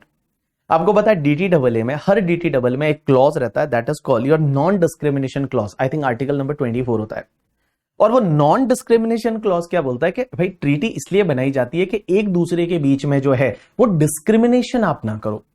Means अगर कोई फॉरेन की कंपनी है वो इंडिया में आके बिजनेस करती है, या इंडिया की कंपनी इंडिया में बिजनेस करती है, तो आप दोनों को अलग नजर से नहीं देखोगे, आप दोनों को सेम नजर से देखोगे। ये ट्रीटी की जरूरत है। तो ट्रीटी की नीड क्या है, what is the need of the tax treaty. पहला allocation of the taxing right का अलोकेशन करना, elimination of the double taxation, double taxation को खत्म करना, ensuring non discrimination. Non discrimination का मतलब होता है कि दोनों के बीच में भेदभाव नहीं करना करके, ठीक है, भेदभाव नहीं करना between the resident and non resident के बीच में भेदभाव नहीं करना, that is called non discrimination. उसके बाद resolution of dispute arising on account of different interpretation of tax treaty. अब टैक्स ट्रीटी में मान लो कोई भी डिस्प्यूट हो गया तो उसका सुलटारा करना, that is called resolution. Resolution का मतलब सुलटारा करना करके, ठीक है, सुलटारा करना, रिजोल्व करना, resolution of the dispute arising on account of different interpretation of tax treaty. उसके साथ में providing assistance in the collection of the fair and legitimated share of tax, मतलब टैक्स रिकवरी में एक दूसरे की हेल्प करना। आपको बताया था मैंने कि अगर मान लो यहां से विजय माल्या भाग गया यूके, तो यूके में जो विजय माल्या भाग गया तो विजय माल्या से टैक्स की रिकवरी कराना। अगर मान लो उनके साथ में अपने ऐसे एग्रीमेंट है तो उसको बोल सकते हैं भाई साहब प्लीज टैक्स लाके दे दो ना, that is called tax recovery में एक दूसरे की हेल्प करना। तो ये नीड है। तो नीड क्या क्या है, तो देखिए क्या क्या नीड है ट्रीटी बनाने की, क्या जरूरत थी ट्रीटी बनाने की, क्यों इतने सारे DTAA बनाए, क्या जरूरत थी। तो जरूरत एक तो टैक्सिंग राइट देना एक दूसरे को, दूसरा एलिमिनेट करना डबल टैक्सेशन को, नॉन डिस्क्रिमिनेशन है, नॉन डिस्क्रिमिनेशन नहीं होने देना, डिस्प्यूट होता है तो डिस्प्यूट का इंटरप्रिटेशन से रिलेटेड कोई डिस्प्यूट हो तो उसको रिजोल्व करना, एक दूसरे की कलेक्शन में हेल्प करना कि जिसको फेयर और लेजिटिमेट जितना टैक्स मिलना चाहिए उतना मिलना चाहिए उसमें हेल्प करना, that is called your like collection and recovery में एक दूसरे की हेल्प करना। इसके साथ साथ में और क्या क्या चीजें देखी जाएगी और क्या क्या नीड है, तो देखिए further in addition to above there are some other principle which must be considered by the countries in their tax system. और क्या चीजें देखी जाती है कंट्री में, क्या क्या चीजें देखी जाएगी, इक्विटी एंड फेयरनेस होना चाहिए।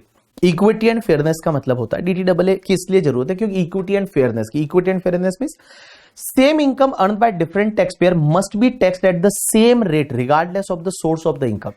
Same income earn by the different tax payer, अगर इंडिया में मान लो कोई इनकम है, अगर मैं रेजिडेंट हूं मैं कमा रहा हूं या फिर नॉन रेजिडेंट कोई दूसरा आके यहां कमा रहा है, तो उन दोनों के साथ में फेयर ट्रीटमेंट होना चाहिए, सेम ट्रीटमेंट होना चाहिए, मींस इक्विटी एंड फेयरनेस होना चाहिए। अब यहां फेयरनेस का मतलब फेयर एंड लवली से नहीं है करके, ठीक है, इक्विटी एंड फेयरनेस मतलब इक्विटी मतलब समानता होना चाहिए और यू कैन से दैट समरूपता होनी चाहिए। हाँ, फेयरनेस का मतलब होगा समरूपता करके, ठीक है, तो समानता होनी चाहिए एंड समरूपता होनी चाहिए कि अगर कोई पर्सन है, कोई डिफरेंट टैक्स पेयर अगर कोई इनकम कमा रहा है किसी दूसरी कंट्री में, तो उसके बीच में समानता और समरूपता होनी चाहिए, that is called equity and fairness. उसके बाद न्यूट्रलिटी एंड एफिशिएंसी होनी चाहिए। अब ये न्यूट्रलिटी एंड ये समरूपता तो गजबी वर्ड हो गया ना, फेयरनेस का मतलब समरूपता, एकदम गजबी लेवल का वर्ड हो गया समरूपता। न्यूट्रलिटी एंड एफिशिएंसी, इसका मतलब क्या होता है कि देखो आपके ना डिसीजन लेते टाइम कभी भी किसी भी कंट्री का टैक्स की वजह से आपका डिसीजन चेंज नहीं होना चाहिए। That is called neutrality and efficiency.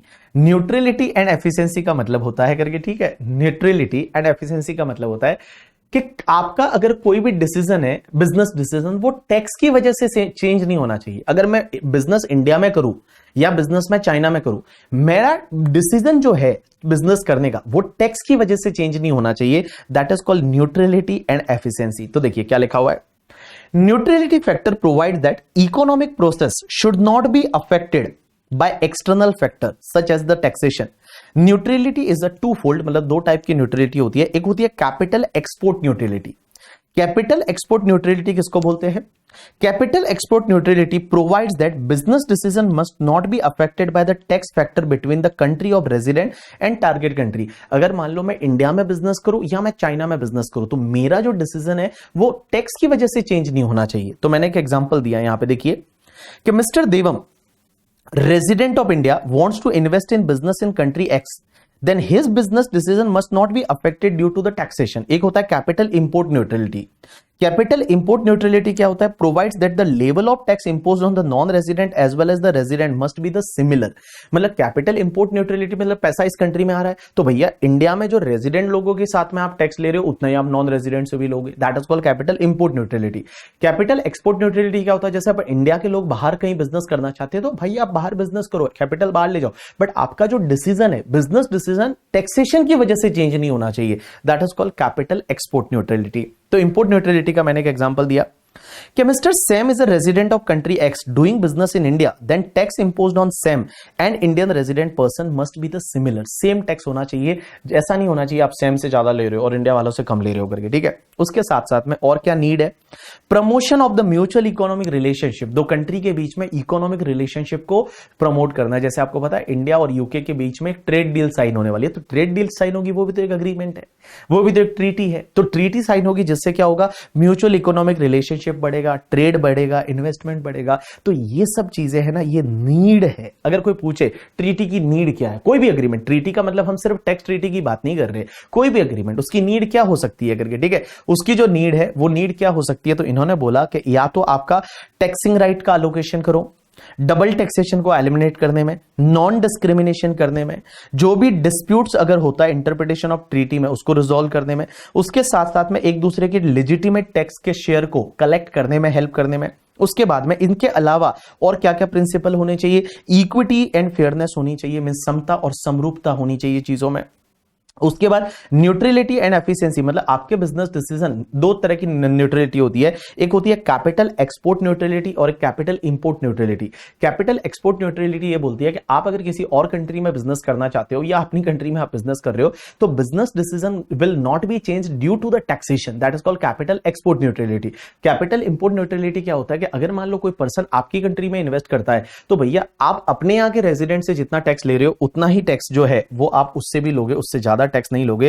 That is called capital import neutrality. और promotion of the mutual economic relationship, trade and investment, आप एक दूसरे को म्यूचुअल इकोनॉमिक रिलेशनशिप को प्रमोट करने में, ट्रेड को प्रमोट करने में, इन्वेस्टमेंट को प्रमोट करने में, इनके लिए इंटरनेशनल अग्रीमेंट्स की और ट्रीटीज की जरूरत होती है। अब एक बात बताओ, यहां पे कुछ इंटरप्रिटेशन के रूल्स है, और ये इंटरप्रिटेशन के रूल्स के सर एक बात बताओ, हम ट्रीटी को जब इंटरप्रेट करेंगे तो हम इंटरप्रेट कैसे करेंगे? मतलब इंटरप्रिटेशन के रूल्स क्या क्या है?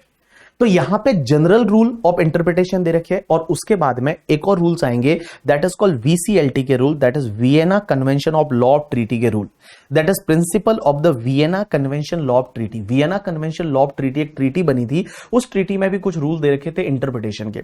बट पहले अपन एक काम करते हैं, जनरल इंटरप्रिटेशन के रूल्स पढ़ते हैं कि जनरल इंटरप्रिटेशन के रूल्स क्या क्या है। तो सबसे पहली बात करते हैं जनरल इंटरप्रिटेशन के रूल्स। जनरल इंटरप्रिटेशन के रूल्स, एक बात बताओ, इंटरप्रिटेशन का रूल का मतलब क्या हुआ? बेटा लॉ है, थोड़ा मतलब थियरी है, आई कांट डू मच करके, इसमें कोई डांस कर नहीं सकता मैं।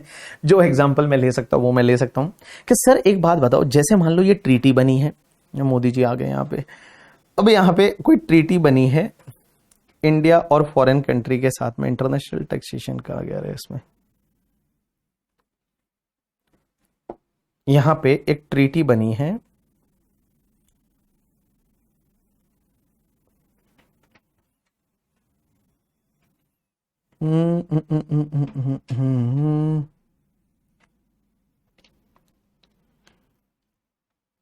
डबल टैक्सेशन का टैब ही था यार, यहाँ पे कहाँ चला गया, DT डबल है। चलो जो बोलते बीच बीच में ना हुटर बजा दिया करो, ठीक है, चलो हम बजाएंगे भी हुटर, ठीक है।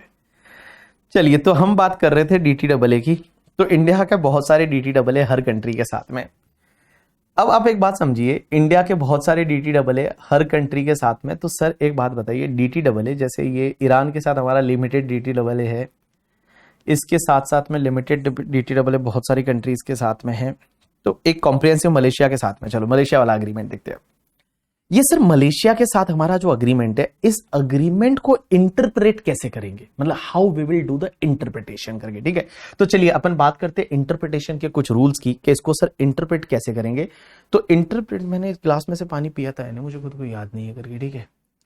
चलो अपन बात करते हैं कि इसको इंटरप्रेट कैसे किया जाएगा। तो अपन इंटरप्रिटेशन के कुछ रूल्स देखते हैं। इंटरप्रिटेशन का मतलब समझते हो, इंटरप्रिटेशन किसको बोलते हैं? Interpretation of the tax treaty. अगर कोई टैक्स ट्रीटी बनी है तो उसको इंटरप्रेट कैसे किया जाएगा।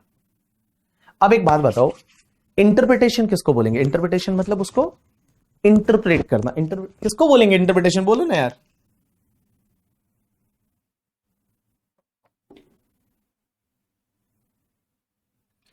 चलो इंटरप्रिटेशन किसको बोलेंगे? इंटरप्रिटेशन मतलब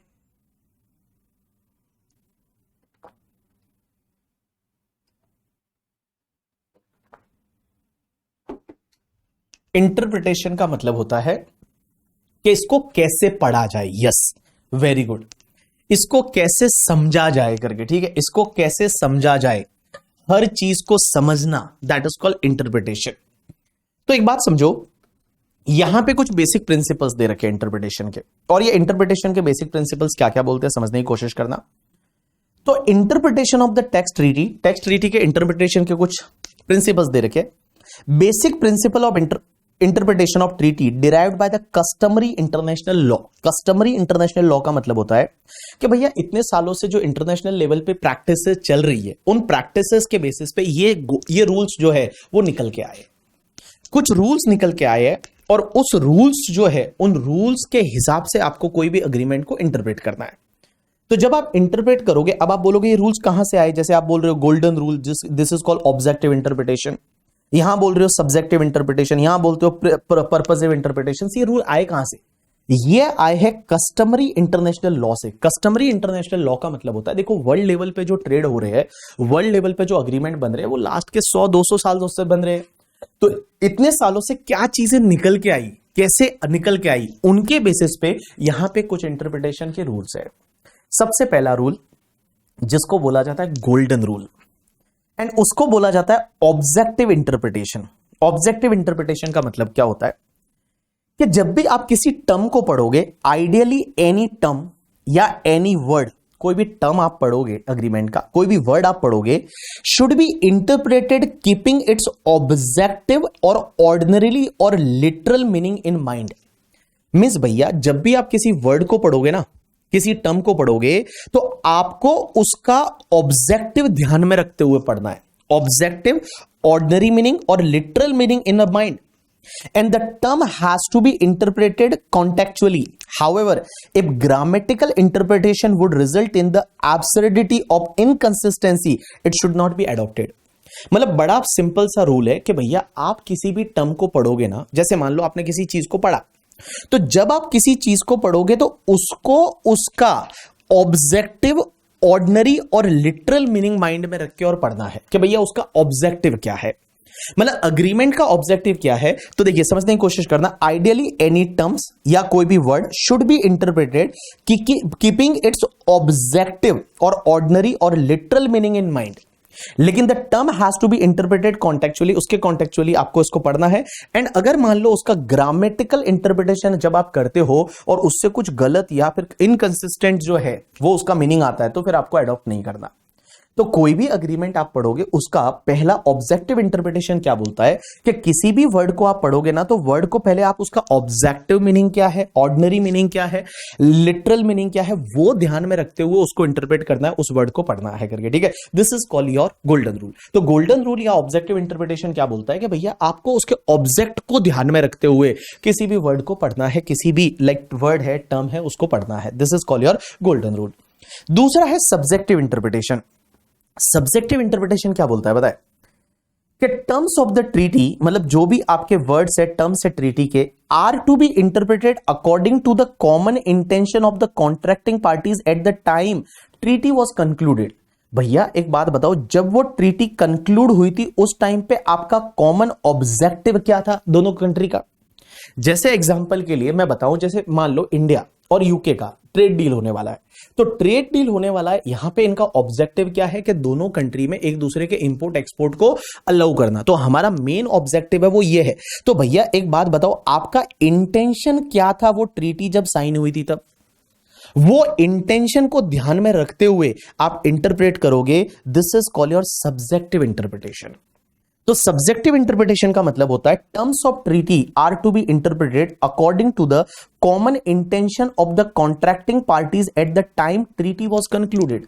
मींस जब ट्रीटी कंक्लूड हुई थी तो उस टाइम पे आपके कॉमन इंटेंशन क्या थे, दोनों कंट्रीज के क्या इंटेंशन थे, उसको ध्यान में रखते हुए आप क्या करोगे, ट्रीटी को इंटरप्रेट करोगे। That is called your subjective interpretation. तो देखो, सबसे पहला ऑब्जेक्टिव इंटरप्रिटेशन क्या बोलता है कि कोई भी वर्ड है या कोई भी टर्म्स है, उसका जो ऑब्जेक्टिव या ऑर्डिनरी लिटरल मीनिंग ध्यान में रखते हुए आप उसको इंटरप्रेट करोगे। दूसरा क्या बोलता है, सब्जेक्टिव इंटरप्रिटेशन क्या बोलता है, आपको ये देखना पड़ेगा कि जब वो ट्रीटी साइन हुई थी तो उन कंट्रीज के कॉमन इंटेंशन क्या थे, उसको ध्यान में रखते हुए आप उसको इंटरप्रेट करोगे।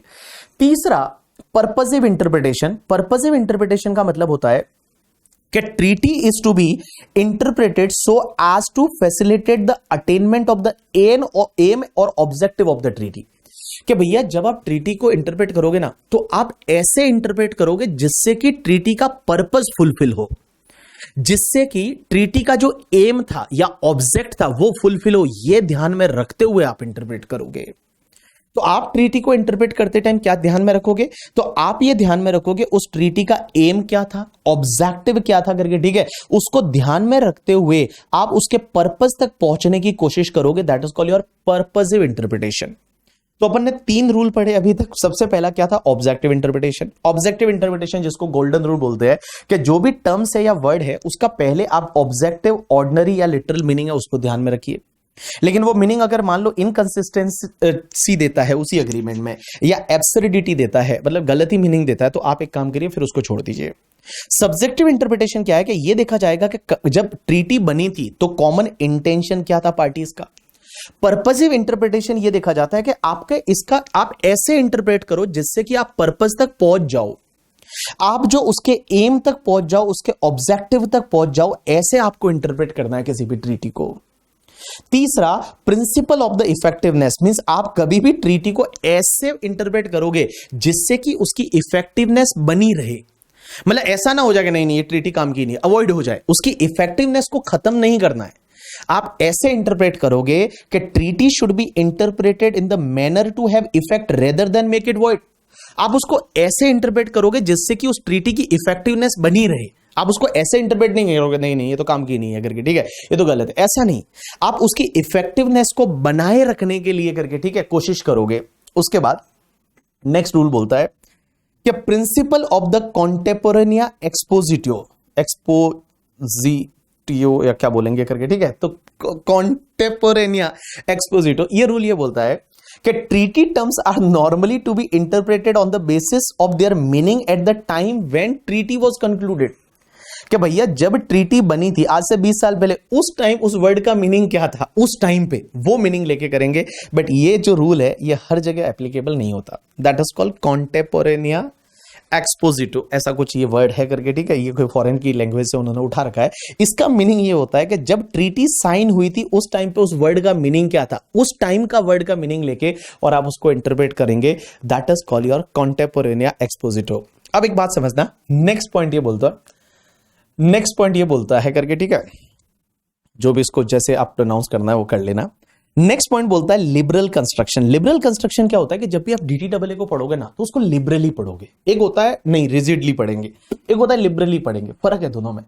एक तो होता है रिजिडली पढ़ेंगे, एक एक वर्ड को देखेंगे कि अच्छा यहां पे इफ आया है, यहां पे फुल स्टॉप है, यहां पे कॉमा है करके, ठीक है, यहां पे कॉमा है, यहां पे ये है, यहां पे ये है करके, ठीक है। एक बात समझना, ऐसे नहीं पढ़ना है आपको, लिबरली पढ़ना है, लिबरली करके, ठीक है ऐसा, ठीक है पढ़ना है लिबरली। एक होता है ना, दो लोग होते हैं, एक होते हैं नहीं हम तो लिबरल है, एक होता है लिबरल, लिबरल लोग बोलते हैं करके, ठीक है, कि ये लोग लिबरल है। एक लोग होते हैं जो बोलते हैं नहीं ऐसा कैसे करके, ठीक है। तो लिबरली में और इसमें फर्क है।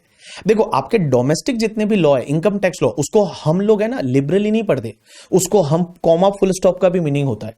बट डीटीडब्ल्यूए बनाते टाइम डीटीडब्ल्यूए जो होते हैं ना, उसको आपको लिबरल इंटरप्रिटेशन करना है, बोलना है ठीक है यार लिबरली करके, ठीक है, that is called liberal interpretation. तो देखिए, it is a general principle of the construction with respect to the treaty that they shall be liberally construed so as to carry out the apparent intention of the parties। Means आपको इसको liberally पढ़ना है, आपको ऐसा if but वैसा नहीं पढ़ना है, फुल स्टॉप कॉमा नहीं यहां फुल स्टॉप लगा हुआ है इसका भी मीनिंग है, ऐसा नहीं, आपको लिबरली पढ़ना है। क्या पढ़ना है? लिबरली पढ़ना है।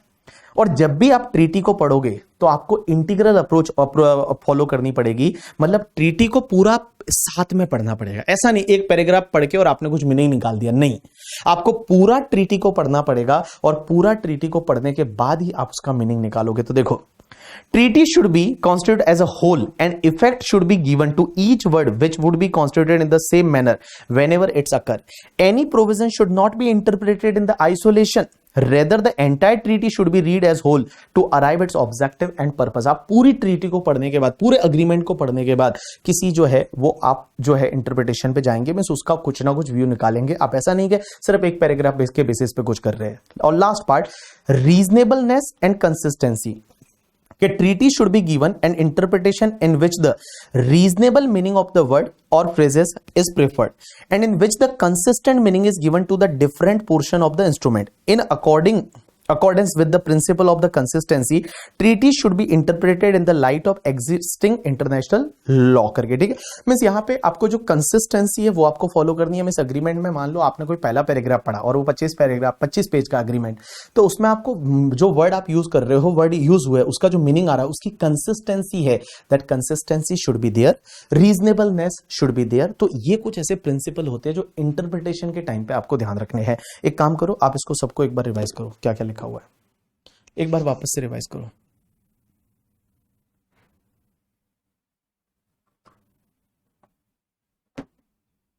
हाँ भाई, एक बार इसको रिवाइज करो।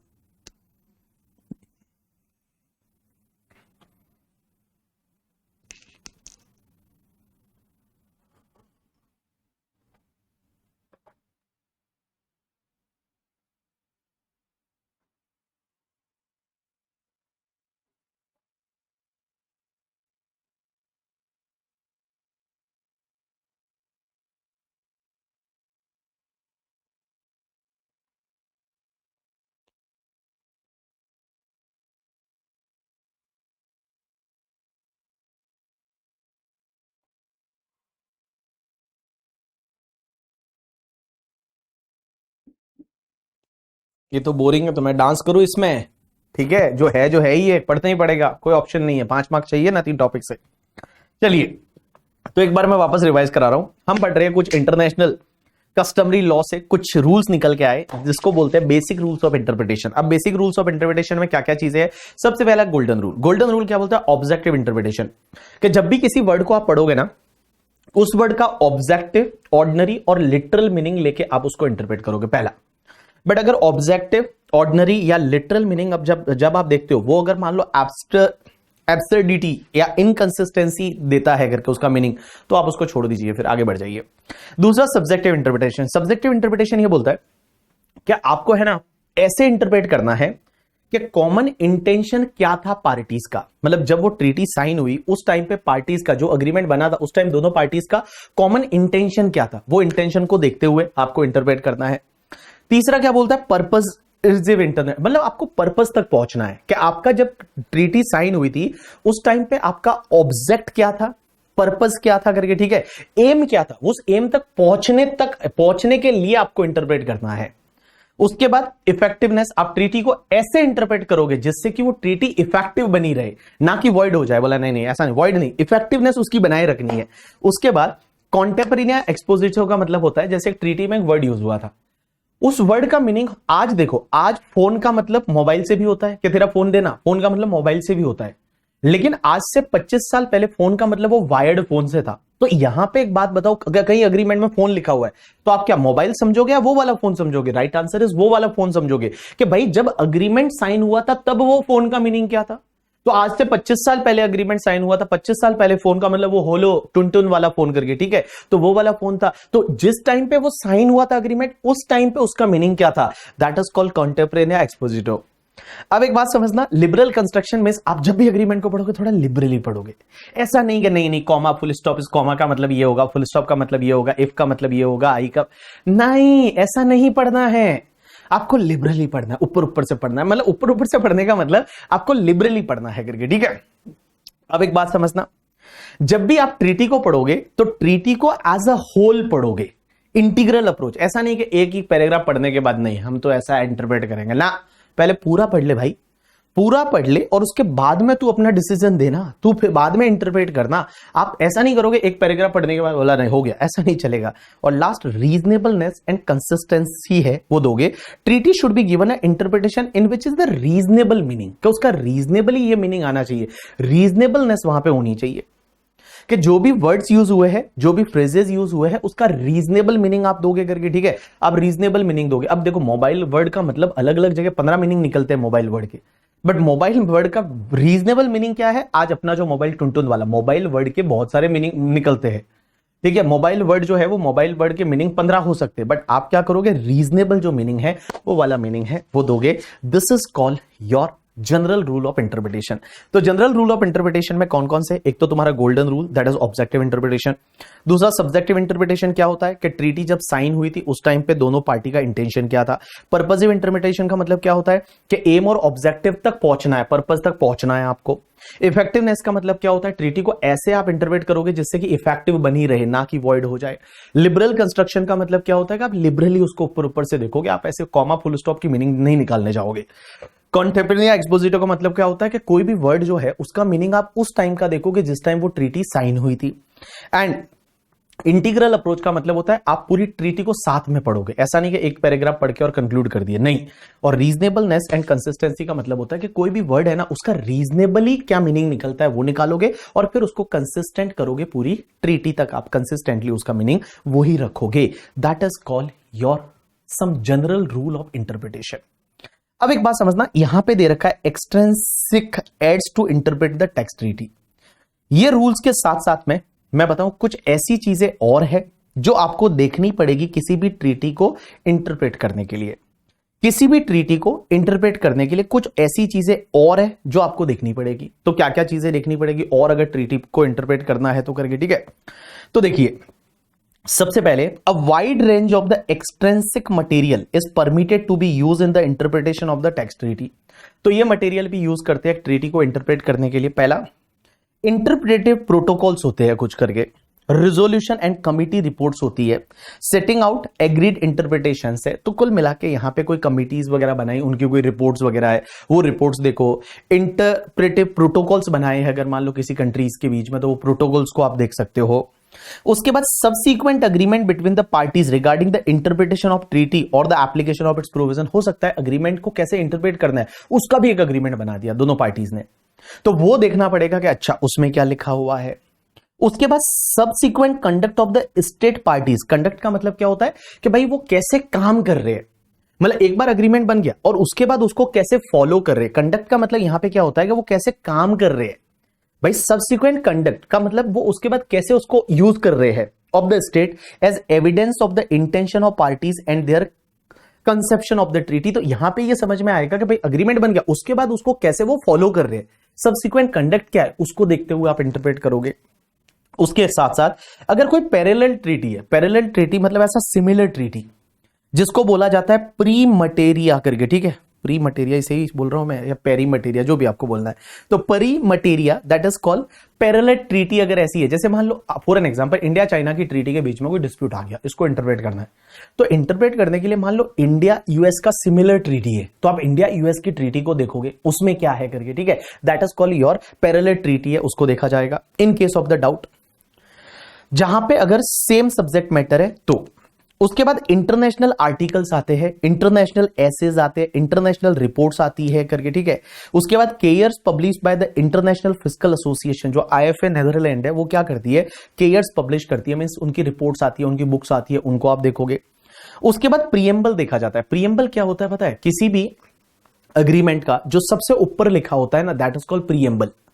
सबसे ऊपर लिखा होता है that is called preamble. Preamble देखा जाता है। जैसे मैं एक एग्जांपल लेता हूं कि यहां पे जो अपन ट्रीटी देख रहे हैं, ये ट्रीटी है, ये ट्रीटी जो बनी है, आई थिंक इंडिया और मालदीव्स किसकी ट्रीटी थी ये मैं देख रहा था अभी ट्रीटी, एक सेकेंड, कॉम्प्रिहेंसिव अग्रीमेंट में। तो सबसे ऊपर मलेशिया ट्रीटी, ये देखो सबसे ऊपर जो लिखा होता है ना, उसको बोला जाता है प्रीएम्बल। प्रीएम्बल का मतलब क्या होता है कि प्रीएम्बल का मतलब जो चालू होता है वहां पे क्या लिखा हुआ है, that is called your preamble. तो देखिए यहां पे प्रीएम्बल क्या बोलता है, दैट इज अग्रीमेंट बिटवीन, सबसे ऊपर जो लिखा हुआ है that is called your preamble. ये क्या लिखा हुआ है देखिए, agreement between the government of republic of India and government of Malaysia for the avoidance of the double taxation and the prevention of the fiscal evasion with respect to the taxes on income, ये उसका preamble है। तो भैया ये जो है ये तुम्हारा ट्रीटी का प्रीएम्बल, प्रीएम्बल मतलब जहां से ट्रीटी चालू हो रही है उसमें क्या लिखा हुआ है उसको देखते हुए आप उसको इंटरप्रेट करोगे। और लास्ट में यहां पे दे रखा है अगर म्यूचुअल अग्रीमेंट प्रोसीजर बनता है। म्यूचुअल अग्रीमेंट प्रोसीजर क्या होता है कि मान लो कोई ट्रीटी में कोई चीज नहीं लिखी हुई, तो फिर क्या होता है, दोनों कंट्री की जो कॉम्पिटेंट अथॉरिटी है वो आपस में मिलके और फिर उसको डिसाइड करते हैं कि चलो अपन इसको ऐसे कर लेते हैं करके, that is called mutual agreement procedure, जिसको मैप बोलते हैं। तो आप एक बात समझो, यहां एक्सटेंसिव एज क्या है, तो एक्सटेंसिव का मतलब एक्सटेंसिक का मतलब क्या होता है, बाकी और भी चीजें देखी जाती है। क्या क्या आपको देखा जाएगा, इंटरप्रेटिव प्रोटोकॉल्स अगर कुछ बने हुए हैं, रेजोल्यूशन कमिटी की रिपोर्ट्स है, या फिर सेटिंग आउट अग्रीड इंटरप्रिटेशंस है, सबसीक्वेंट अग्रीमेंट बने हुए हैं, या सबसीक्वेंट कंडक्ट क्या है, मींस कैसे उसको काम कर रहे हो, कैसे आप उसको फॉलो कर रहे हो, पैरेलल ट्रीटी क्या है, इंटरनेशनल एसेज आते हैं, इंटरनेशनल आर्टिकल्स आते हैं, इंटरनेशनल रिपोर्ट्स आती है, केयर्स पब्लिश करती है international physical association of the Netherland, वो करते हैं, प्रीएम्बल है, म्यूचुअल अग्रीमेंट प्रोसीजर है। अब देखो ये आपको कोई याद रखने की जरूरत नहीं है कि ये क्या होता है करके, ठीक है, ये क्यों आप फॉलो करना पड़ता है, ये इंटरनेशनल लेवल पे ट्रीटी को इंटरप्रेट करने के लिए ये चीजें भी फॉलो की जाती है, सिर्फ इतना याद रखिए। उसके बाद में कमेंट्रीज देखी जाती है, ओईसीडी एंड यूएन मॉडल की एंड देयर इंपॉर्टेंस वो देखा जाता है, as well as the foreign courts के डिसीजन देखे जाते हैं। जो इंटरनेशनल कोर्ट्स ऑफ जस्टिस होता है ना, इंटरनेशनल कोर्ट ऑफ जस्टिस, उसके जो डिसीजंस होते हैं वो देखे जाते हैं। ओईसीडी एंड यूएन मॉडल की जो कमेंट्रीज होती है वो कमेंट्रीज देखी जाती है। इन सब चीजों को देखते हुए आप ट्रीटी को इंटरप्रेट करते हो। तो यहां पे जो थे ये तो जनरल रूल ऑफ इंटरप्रिटेशन थे, ये जनरल रूल ऑफ इंटरप्रिटेशन दे रखे थे। उसके बाद ये जो है ये एक्सट्रिंसिक एड्स थे, और उसके बाद में अब जो अपन पढ़ रहे हैं दैट इज द प्रोटोकॉल। इससे रिलेटेड एग्जाम में छोटा सा क्वेश्चन आ सकता है कि what do you mean by the protocol. Protocol किसको बोलते हैं, ये प्रोटोकॉल क्या होता है ना, मैं आपको बताऊं। प्रोटोकॉल का मतलब होता है कि अगर कोई अग्रीमेंट बन गया और उस अग्रीमेंट में या तो कुछ अमेंडमेंट करना है या कोई चीजें जोड़नी है, तो वो क्या करते हैं, उस अग्रीमेंट को चेंज किए बिना उसी अग्रीमेंट में लास्ट में प्रोटोकॉल जोड़ते हैं, दैट इज कॉल्ड प्रोटोकॉल। तो प्रोटोकॉल का मतलब आप समझ सकते हो, इट इज द अमेंडमेंट करके या सप्लीमेंट्री ऑफ द ट्रीटी। जैसे फॉर एन एग्जांपल अपन बात करते हैं कि आपने कोई चीजें पहले डिसाइड कर ली, लेकिन उसके बाद लगा अरे यार प्लीज इस अग्रीमेंट को थोड़ा सा चेंज कर लो ना, ठीक है, तो उसके लिए क्या जोड़ते हैं, प्रोटोकॉल जोड़ते हैं। क्या जोड़ते हैं, प्रोटोकॉल। अब जैसे ये तो अग्रीमेंट नया है तो इसमें कोई प्रोटोकॉल होगा नहीं, लेकिन आप बहुत सारी पुरानी ऐसी ट्रीटी देखोगे जिसमें इस ट्रीटी जहां कंप्लीट हो जाती है ना, उसके बाद में बहुत सारे प्रोटोकॉल्स है, बहुत सारे प्रोटोकॉल्स है। जैसे आपको मैं बताऊं, इंडिया, और मैं आपको अगले टॉपिक में बताऊंगा ये चीज, इंडिया सिंगापुर ट्रीटी जो है उसमें प्रोटोकॉल जोड़ा गया। उसके साथ इंडिया मॉरिशस जो ट्रीटी है, जिसमें यहां पे मॉरिशस गए थे अपने मोदी जी, तो उस टाइम उन्होंने कुछ प्रोटोकॉल जोड़ा गया। तो प्रोटोकॉल का मतलब होता है अमेंडमेंट जोड़ना। अमेंडमेंट जोड़ना कि एक ट्रीटी पहले बन गई, अग्रीमेंट बन गया, उस अग्रीमेंट में कुछ चीजें और ऐड करनी है, ले करके, ठीक है, कुछ चीजें ऐड कर दी है, दैट इज कॉल्ड प्रोटोकॉल्स। तो चलिए अपन एक काम करते हैं, प्रोटोकॉल्स का मतलब क्या होता है। तो देखिए, it is like a supplement to the treaty in many treaty in order to put certain matter beyond the doubt, there is a protocol annex at the end of the treaty.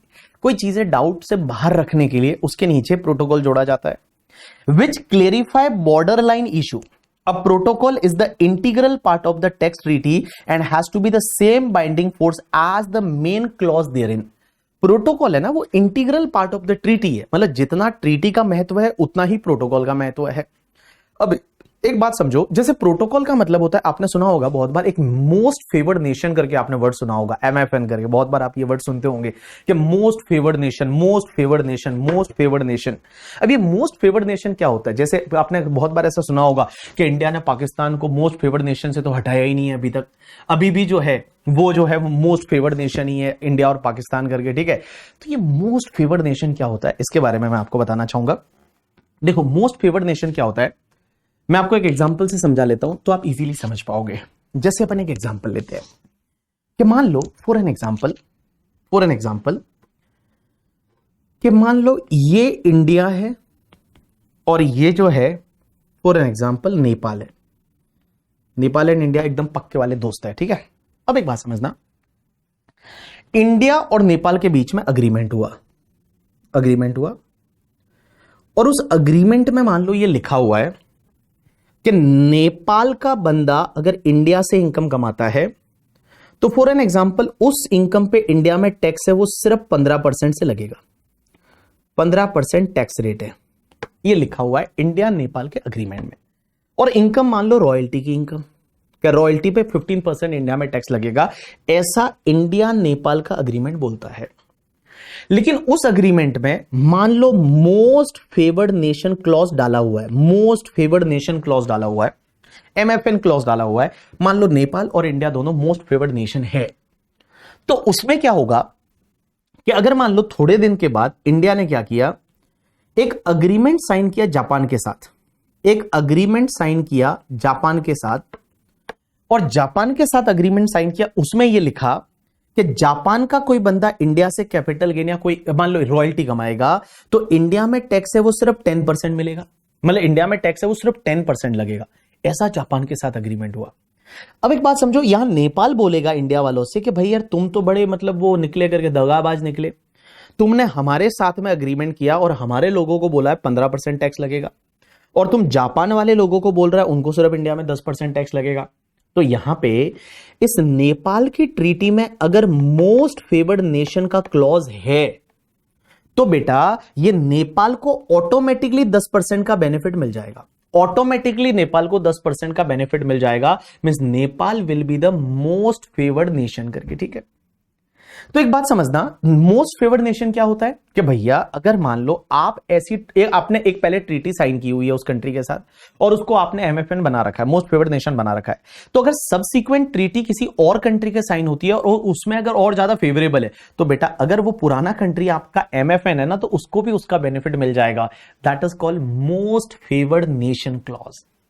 तो ऐसा आपने सुना होगा, अरे उस country को तो हमने मोस्ट फेवर्ड नेशन बना रखा है करके, ठीक है। तो मोस्ट फेवर्ड नेशन का क्लॉज ये बोलता है। तो देखिए क्या लिखा हुआ है यहां पे प्रोटोकॉल में, protocol to the India and France treaty contain a most favoured nation clause.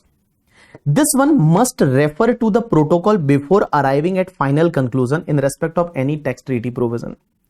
Under most favored nation clause, a country agree to extend the benefit to the resident of other country which it had first country promise to the resident of the third country। मतलब आप जो third country को benefit देने वाले हो, Japan को benefit देने वाले हो, वो इनको भी देना चाहिए, ऑटोमेटिकली इनको बेनिफिट चला जाएगा। That is called most favoured nation clause करके, ठीक है। It try to avoid discrimination between the resident of the different country. इससे क्या होगा कि डिफरेंट कंट्रीज के रेजिडेंट के बीच में जो है वो दोनों के बीच में डिस्क्रिमिनेशन या जो है समरूपता रहेगी, असमानता नहीं आएगी। आगे क्या दे रखा है, सपोज एज पर the India UK treaty resident of UK liable to pay tax in India on the royalty derived from India is only 10%. After some time, India entered into the DTAA with the Sri Lanka, and as per Sri Lanka DTAA, resident of Sri Lanka liable to pay tax in India on the royalty derived from India is only at 5%. मान लो श्रीलंका वालों के लिए बोला सिर्फ 5% India में tax भरना है।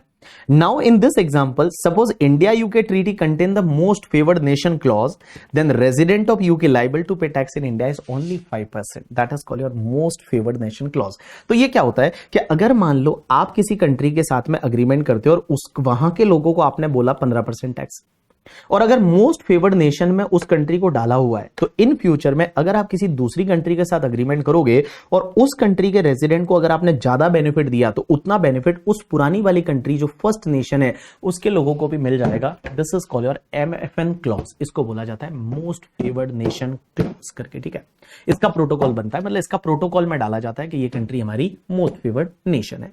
चलिए अब इसको लेके ना एक सीबीडीटी ने चीजें क्लेरिफाई की OECD कंट्री को लेके। अब ये चीजें सीबीडीटी ने क्या चीजें क्लेरिफाई की वो मैं आपको बताता हूं। देखो CBDT clarify that the applicability of most favoured nation clause and benefit of the lower rate और restricted scope of source taxation right in relation to the certain item of income such as dividend, interest income, royalty, fees for technical service etcetera provided in India DTAA with the third state will be available to the first OECD state only when the all following conditions are satisfied। अब एक बात समझना, होता क्या है, जैसे मैं एक एग्जांपल लेता हूं कि मान लो ये इंडिया है, ये इंडिया है और ये तुम्हारा यूके है, और यूके मान लो जो है वो तुम्हारा OECD कंट्री है, OECD कंट्री है, OECD मतलब तुम्हारे OECD, India is not a OECD country है, इंडिया इज अ UN में आता है, हम यूनाइटेड नेशन के पास है, हम OECD कंट्री ग्रुप के पार्ट नहीं है।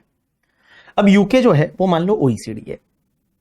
अब हुआ क्या, यहां यूके जो है वो यूके के लोगों को बोला है कि इंडिया से जो रॉयल्टी मिलेगी उस पर टैक्स लगेगा 15%, ठीक है, 15% टैक्स लगेगा, ये यूके वालों को बोला है। तो यूके अपन बोल देते हैं यहां पे फर्स्ट स्टेट करके, ठीक है, फर्स्ट स्टेट को बेनिफिट बोला हुआ है 15%, OECD कंट्री है यूके।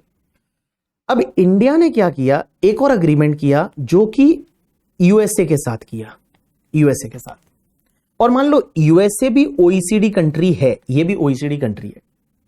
तो इन्होंने बोला कि यूएसए के अग्रीमेंट में बोला हुआ है मान लो कि आपको सिर्फ 7% टैक्स लगेगा, तो यहां जो पुराना OECD कंट्री है इसको भी अब 15 की जगह 7% ही लगेगा, बट कुछ कंडीशन से वो सेटिस्फाइड करनी पड़ेगी। तो देखो इन्होंने क्या किया, OECD कंट्रीज को मोस्ट फेवर्ड नेशन बना दिया कि अगर मान लो एक OECD कंट्री है जहां पे पहले अग्रीमेंट हुआ था, उनके लोगों को बोला था इंडिया में 15% टैक्स लगेगा।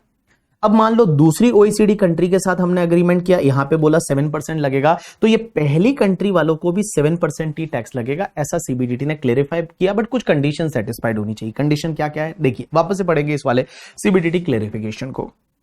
CBDT clarify that the applicability of MFN clause or benefit of the lower rate or restricted scope of source taxation right in relation to certain item of the income such as dividend, interest, royalty, FTS provided in India DTAA with third state will be available to the first OECD state only when all the following conditions are satisfied। condition क्या क्या satisfied होनी चाहिए, पहली condition the second treaty का मतलब जो India और USA के बीच में हो रही है, ये वाली treaty second treaty that is with third state is entered into after the signing entry into force depending upon the language of MFN clause of the treaty between India and the first state। मतलब इनके बीच में जो agreement था ये पहले हुआ था और उसके बाद में अग्रीमेंट इनके बीच में साइन हो रहा है। मतलब इन सिंपल वर्ड जो फर्स्ट स्टेट है ये वाला, इसके साथ में जो अग्रीमेंट हुआ था वो पहले हुआ था और इनके बीच में जो अग्रीमेंट हो रहा है वो बाद में हो रहा है। दूसरी condition The second treaty is entered into between India and state which is a member of OECD at the time of signing of the treaty with it। मतलब बेटा जब ये सेकेंड कंट्री के साथ में आप अग्रीमेंट साइन कर रहे हो ना, ये अग्रीमेंट जब आप साइन कर रहे हो इस दिन ये यूएसए OECD का पार्ट होना चाहिए, ये OECD कंट्री होना चाहिए। तीसरी condition India limits its taxing right in the second treaty in relation to the rate of scope of taxation in respect of relevant item of income। Means यहां पे India अपना restrict कर रहा है, बोल रहा है 7% ही हम टैक्स लेंगे। The separate notification has been issued by India।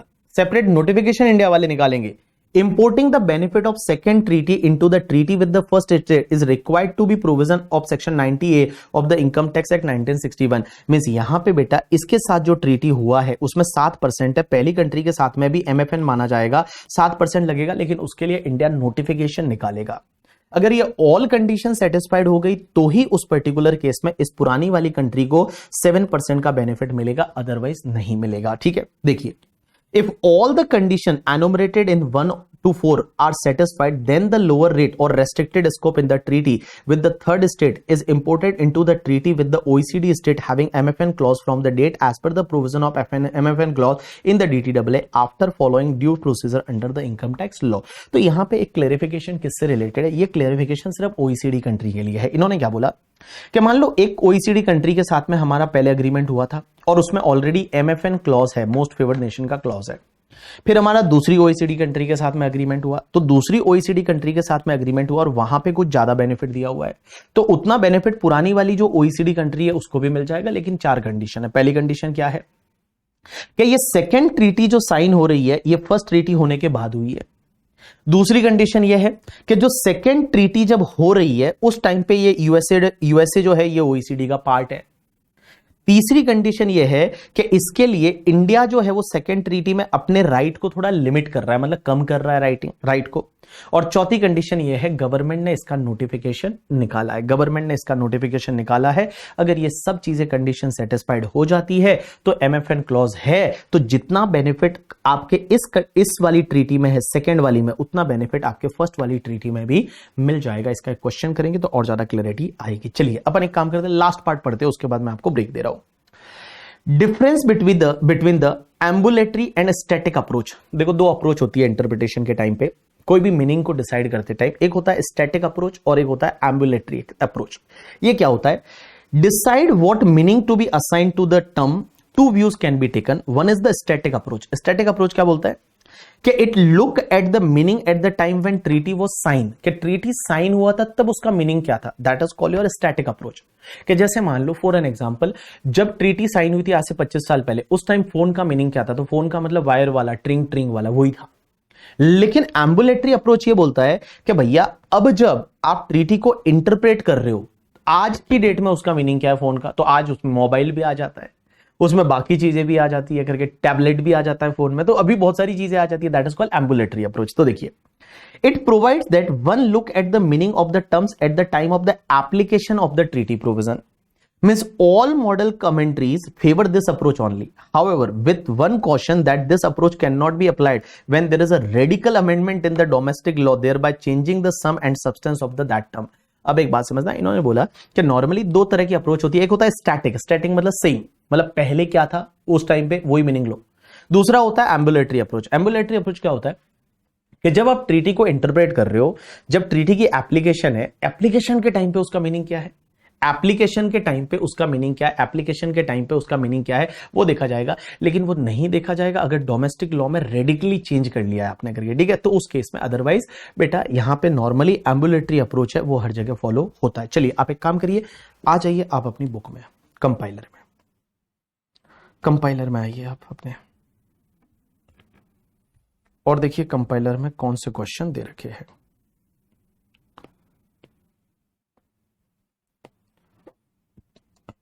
Compiler में आ जाइए आप लोग, और कंपाइलर में जो आपका टेक्स्ट ट्रीटी वाला टॉपिक है उसमें आइए। चलिए उसमें आ जाइए। सबसे पहला क्वेश्चन नंबर 1, ये सब आईसीआई के क्वेश्चन है। क्वेश्चन नंबर 1 जो है वो आईसीआई का क्वेश्चन है, आईसीआई मटेरियल में दे रखा है। What do you mean by the double taxation? Discuss the connecting factor which lead to the double taxation. अब एक बात समझना, डबल टैक्सेशन क्या है और डबल टैक्सेशन के कनेक्टिंग फैक्टर क्या है, क्यों होता है डबल टैक्सेशन। तो डबल टैक्सेशन मतलब एक ही इनकम पे 2 बार टैक्स लगना, that is called double taxation. Double taxation क्यों होता है? क्योंकि आप एक रेजिडेंस रूल फॉलो करते हो, एक सोर्स रूल फॉलो करते हो, उसकी वजह से होता है। नॉर्मली डबल टैक्सेशन जो है वो 2 तरह के होते हैं, one is the jurisdictional double taxation, one is the economic double taxation. Jurisdictional double taxation है उसको कैसे हटाया जाएगा, डीटीडब्ल्यूए बनाए जाएंगे या फिर सेक्शन 91 में रिबेट दी जाएगी। तो ये एज इट इज आंसर चापना है जो मैंने आपको बताया है, ठीक है, जो मैंने आपको पढ़ाया है एज इट इज ये आंसर दे रखा है जो मैंने आपको कॉम्पैक्ट में भी पढ़ाया। दूसरा देखो, in addition to the allocation of taxing right, भाई in addition through allocation of taxing right and elimination of double taxation there are various other important consideration while entering into the treaty. भाई treaty का क्या objective है, treaty क्यों, need of treaty, तो need of treaty में देखो allocation of taxing right तो है ही है, डबल टैक्सेशन को एलिमिनेट करना है वो तो है ही है, उसके साथ साथ मैंने और भी चीजें तो पढ़ाई थी, क्या क्या है, नॉन डिस्क्रिमिनेशन करो, अगर कोई भी ट्रीटी इंटरप्रिटेशन में डिस्प्यूट है तो उसको सॉल्व करो, उसके बाद में एक दूसरे को लेजिटिमेट टैक्स रिकवरी में हेल्प करो, उसके बाद में मैंने बोला इक्विटी फेयरनेस पे ध्यान दो, neutrality efficiency and promotion of the mutual economic relationship, ये चीजें मैंने आपको वहां पढ़ाई एज इट इज आईसीआई ने यहाँ क्वेश्चन में दे रखी है कि नीड क्या है ट्रीटी की, नीड क्या है ट्रीटी के करके, ठीक है। चलिए उसके बाद में तीसरा क्वेश्चन क्या है, तीसरा क्वेश्चन है ये आपका Vienna convention of law of treaty से है जो अपन ब्रेक के बाद पढ़ेंगे। उसके बाद What are the extensive aids to interpretation of text treaty? Text treaty को अगर इंटरप्रेट करने के लिए एक्सटेंसिक क्या क्या चीजें और देखी जाती है, तो एक्सटेंसिक में मैंने बोला इंटरप्रेटिव प्रोटोकॉल्स है, रिजोल्यूशन एंड कमिटी रिपोर्ट है करके, ठीक है। उसके साथ में सबसीक्वेंट अग्रीमेंट कोई बने हैं वो आप ले लीजिए, उसके साथ में सबसीक्वेंट कंडक्ट का मतलब जो अग्रीमेंट के बाद ट्रीटी जो कंपनी जो कंट्रीज है वो कैसे अपने आप कैसे उसका काम कर रही है, वो सबसीक्वेंट कंडक्ट मींस कैसे उसको फॉलो कर रही है वो देखिए आप।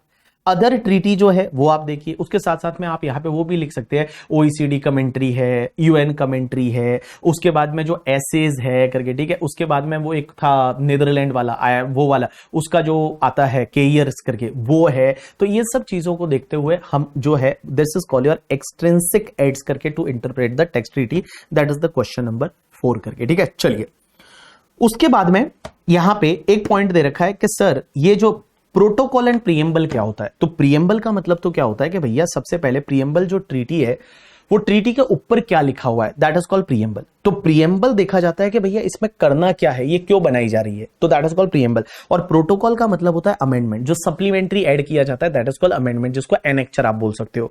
तो मैंने आपको बोला कि देखिए यहां पे क्वेश्चन नंबर 5 है कि एक्सप्लेन विद द एग्जांपल, यहां पे एग्जांपल भी देना है, तो आप यहां पे एग्जांपल दे सकते हैं। प्रोटोकॉल में आप दे दीजिए इंडिया और फ्रांस का most national clause, nation clause वाला, मोस्ट नेशन क्लॉज वाला है वो, मोस्ट नेशन क्लॉज वाला दे दीजिए करके, ठीक है, that is MFN, most favoured nation वाला करके, ठीक है, वो आप एग्जांपल दे देंगे प्रोटोकॉल में। यहां पे प्रीएम्बल में क्या होता है कि प्रीएम्बल में भाई वो अग्रीमेंट बनाया जा रहा है, उसका ऑब्जेक्टिव क्या है। जैसे आप देखोगे यहां पे जो अग्रीमेंट बना इसके साथ में, इस कंट्री के साथ में, इस कंट्री का अपन नाम क्या देख रहे थे, मलेशिया के साथ, तो मलेशिया के साथ में अग्रीमेंट बना है, उसमें सबसे पहले लाइन में लिखा हुआ क्या है, agreement between India and Malaysia for the avoidance of the double taxation and the prevention of the fiscal evasion with respect to the taxes on income। अब इसमें जो एग्जांपल देना है वो आपको देना है मॉरिशस के साथ हमारा अग्रीमेंट बना था, मॉरिशस के साथ जो अग्रीमेंट बना था उसका प्रीएम्बल में क्या लिखा हुआ है पता है कि encouragement of the mutual trade and investment, हम एक दूसरे का म्यूचुअल ट्रेड एंड इन्वेस्टमेंट को एनकरेज करेंगे, वो प्रीएम्बल में लिखा हुआ था, तो वो तुम्हारा प्रीएम्बल हो जाएगा। तो क्वेश्चन नंबर 5 भी बड़ा सिंपल सा क्वेश्चन है, इजीली आप देख लोगे करके, ठीक है। उसके बाद क्वेश्चन नंबर 6 आपका ये मई 2021 की इसमें आया था एमटीपी में, ये आईसीआई का क्वेश्चन नहीं है, आईसीआई में ये 5 क्वेश्चन दे रखे, एक और क्वेश्चन दे रखा है, वो कौन सा दे रखा है मैं बताऊंगा। ये एमटीपी में आया था मई 2021 का कि प्रिंसिपल ऑफ द कॉन्टेम्पोरेनिया एक्सपोजिटो क्या होता है करके, ठीक है। ये क्या होता है कि जिस टाइम पे ट्रीटी हुई थी उस टाइम का मीनिंग लेना है। और दूसरा पर्पसिव इंटरप्रिटेशन क्या होता है, पर्पसिव इंटरप्रिटेशन का मतलब आपको ऐसे इंटरप्रेट करना है जिससे कि उसका पर्पस निकल पाए, वो ट्रीटी जो है उसका पर्पस निकल पाए, उस पर्पस पे आप पहुंच पाओ करके, उसका पर्पस निकल पाए वो आपको देखना है। पर्पस, उसका पर्पस क्या था, जैसे अपन बात कर रहे थे इंडिया मॉरिशस ट्रीटी का, तो इंडिया मॉरिशस ट्रीटी का पर्पस था encouragement of the mutual trade and investment, तो म्यूचुअल ट्रेड एंड इन्वेस्टमेंट जो है उसको एनकरेज करना, दैट वाज द पर्पस, तो that is called your purposive interpretation. वो पर्पस तक आप पहुंच पाओ, दैट इज उसके जो ऑब्जेक्टिव और उसके पर्पस तक आप पहुंच पाओ, that is known as your purposive interpretation, that is the question number 6 करके। क्वेश्चन नंबर 7 वापस वही वाला जो है, क्वेश्चन नंबर 7 है, ये नवंबर 2019 के एग्जाम में आया था। इसमें क्या था कि सर जुरिडिकल डबल टैक्सेशन क्या होता है, इकोनॉमिक डबल टैक्सेशन क्या होता है करके, ठीक है, उसके बारे में आपको बताना है। और do you agree that tax treaty are to be interpreted liberally and if so why? Answer is yes. जब टैक्स ट्रीटी होती है वो दो कंट्री के बीच में बन रही है और वहां पे आपको लिबरल इंटरप्रिटेशन देखना है करके, ठीक है। वहां पे आप जो है वो ऐसा नहीं देखेंगे कि भैया नहीं नहीं यहां तो कॉमा फुल स्टॉप देखना है, नहीं, आपको लिबरल इंटरप्रिटेशन है वो आपको देखना है, that is called liberal interpretation. उसके बाद क्वेश्चन नंबर जो 8 है वो question number 8 double taxation and interpretation जुलाई 2021 के पेपर में आया था कि what are the approaches for the elimination of the double taxation. ये मॉडल टैक्स कन्वेंशन का क्वेश्चन था कि भैया एक बात बताइए कौन से मेथड फॉलो होते हैं। मैंने बोला था exemption method, credit method. Exemption method credit method होता है। उसके बाद जुरिडिकल डबल टैक्सेशन क्या होता है, इकोनॉमिक डबल टैक्सेशन क्या होता है। ये देखो मैं आपको बताऊं ना, ये बहुत बार आ गया है, बहुत बार आ गया है। Can the problem of economic double taxation be solved by the above approaches? एक बात बताऊं, देखो जो जुरिडिकल डबल टैक्सेशन होता है ना वो तो डीटीडब्ल्यू के थ्रू सॉल्व हो जाता है, but economic double taxation DTW के थ्रू सॉल्व नहीं होता। इकोनॉमिक डबल टैक्सेशन कैसे सॉल्व होता है? मैप के थ्रू। आप ऐसा कहीं पे चाहिए तो लिख लेना कि इकोनॉमिक डबल टैक्सेशन का जो इश्यू है ना वो आप मैप के थ्रू सॉल्व कर सकते हैं। मैप का मतलब होता है mutual agreement procedure. Mutual agreement procedure है उसके थ्रू सॉल्व हो सकता है, मैप के थ्रू सॉल्व हो सकता है और बाकी किसी के थ्रू सॉल्व नहीं हो सकता। तो देखो जुरिडिकल डबल टैक्सेशन का इशू है वो आपका रिजॉल्व हो सकता है, किसके थ्रू रिजॉल्व हो सकता है? जुरिडिकल डबल टैक्सेशन है उसका इशू है वो रिजॉल्व हो सकता है डीटीडब्ल्यू के थ्रू। बट बेटा अगर मान लो इकोनॉमिक डबल टैक्सेशन है, इकोनॉमिक डबल टैक्सेशन एग्जांपल के लिए वो डिविडेंड वाला कि उधर डीडीडी भर रहे हैं, इंडिया में भी मेरे पे टैक्स लग रहा है, इकोनॉमिक डबल, तो उसको मैप के थ्रू रिजॉल्व किया जा सकता है। म्यूचुअल अग्रीमेंट प्रोसीजर है उसके थ्रू है वो रिजॉल्व किया जा सकता है, उसके अलावा कोई भी तरीका नहीं है, उसके अलावा कोई भी तरीका नहीं है। तो यहां पे क्या बोला हुआ है कि भैया ये इकोनॉमिक डबल टैक्सेशन के लिए बायलैटरल नेगोशिएशन करके इसको रिजॉल्व किया जा सकता है। बायलैटरल नेगोशिएशन होता है मैप के थ्रू, मैप का मतलब होता है म्यूचुअल अग्रीमेंट प्रोसीजर। उसके बाद two type of the DTW, ये दिसंबर 2021 में क्वेश्चन आया था कि what are the two type of the DTW, limited DTW and comprehensive DTW. Comprehensive में सब चीजें कवर होती है, लिमिटेड में लिमिटेड पार्ट, जैसे इंडिया पाकिस्तान के लिए सिर्फ एयरलाइंस बिजनेस है उसको कवर किया, that is called limited DTW. और क्वेश्चन नंबर 10 ये आता है स्टैटिक अप्रोच और एम्बुलेटरी अप्रोच में क्या फर्क है। तो ये नवंबर 2022 के एग्जाम में क्वेश्चन आया था। स्टैटिक अप्रोच का मतलब होता है कि जो मीनिंग उस टाइम ट्रीटी साइन हुई थी उस टाइम क्या मीनिंग था वो ले लो, that is called your static approach. और एम्बुलेटरी अप्रोच क्या होता है, जब आप उस ट्रीटी को अप्लाई कर रहे हो, एप्लीकेशन कर रहे हो करके, ठीक है, एप्लीकेशन कर रहे हो उस टाइम पे क्या मीनिंग है वो आपको लेने का है, that is called your ambulatory approach. So बेटा यहां पे मैंने 1 2 3 4 5 6 7 मेरे हिसाब से सब क्वेश्चन हो गए एक्सेप्ट आपका क्वेश्चन नंबर 3। क्वेश्चन नंबर 3 को छोड़ के आई थिंक सब हो गए करके, ठीक है। हाँ, अब्दुल रजाक मैंने ने केस लॉ था सुप्रीम कोर्ट का उसमें ऐसा बोला था। चलिए तो मैं एक बात बोलूं, क्वेश्चन नंबर 3 को छोड़ के आई थिंक आपके सब क्वेश्चन हो चुके हैं। अब एक है ना, एक क्वेश्चन मैं ना आईसीआई के मटेरियल से लेना भूल गया, मैं आपको बताऊं तो मैंने यहां पे टोटल 10 क्वेश्चन लिए बट एक क्वेश्चन और था आईसीआई में मैं लेना भूल गया, मैं सच बताऊं तो I just forget to include that question. But उसके बाद मुझे पता चला, याद आया कि अरे यार ये क्वेश्चन लेना भूल गया, तो वो मैं क्वेश्चन आज आपको यहां पे इसमें दे रहा हूं करके, मतलब उसको कॉपी करके मैं इधर दे रहा हूं। वो क्वेश्चन एमएफएन क्लॉज का है, मोस्ट फेवर्ड नेशन वाला क्लॉज। तो मैं स्टडी मैट पे जाता हूं न्यू सिलेबस में, फाइनल कोर्स में, direct tax and international taxation में, और यहां पे application and interpretation of the tax treaty, ये तुम्हारा टॉपिक है। इस टॉपिक में मैंने आपको 10 क्वेश्चन वहां दे रखे हैं, जो पास्ट एग्जामिनेशन वगैरह वो भी मैंने कवर किया है। आईसीआई ने जो क्वेश्चन दे रखे हैं वो आईसीआई ने यहां पे 5 क्वेश्चन दे रखे हैं। ये 5 क्वेश्चन मैंने से 4 क्वेश्चन मैंने ले लिए, एक क्वेश्चन मैं सच बता रहा हूं मैं लेना भूल गया करके, ठीक है। वो क्वेश्चन मैं अभी आपको यहां पे करा देता हूं। तो पहला क्वेश्चन था what do you mean by double taxation, connecting factor, addition to the allocating taxing right के साथ साथ और भी चीजें होती है। General rule of Vienna convention वाला बाकी है आपका। What is the extrinsic aids of interpretation of treaty, जो मैंने आपको शॉर्ट में बताया। ये मैट्रिक्स वाला जो क्वेश्चन है ये मैं लेना भूल गया, मैं इस मैट्रिक्स वाले क्वेश्चन का फोटो है वो मैं आपके उसमें क्लास नोट्स में डाल रहा हूं, आप इसको एक बार जरूर कंसिडर करिएगा।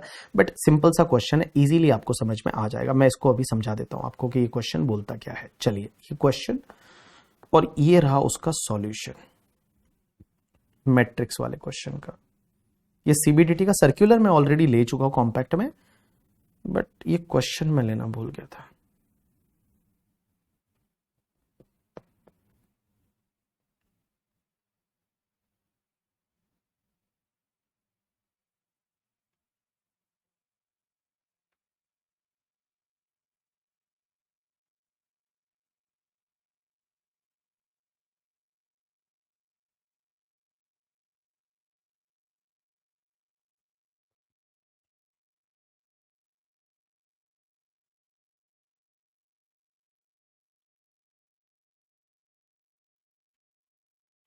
चलिए,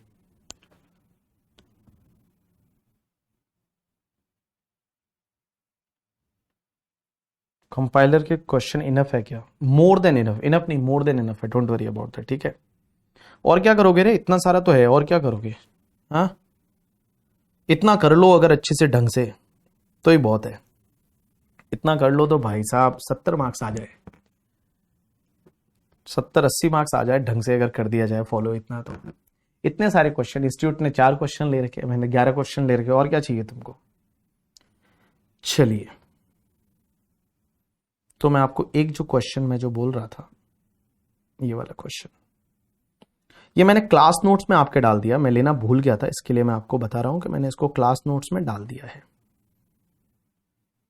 चलो, क्वेश्चन क्या था समझ में आपको 2 मिनट में आ जाएगा इजीली।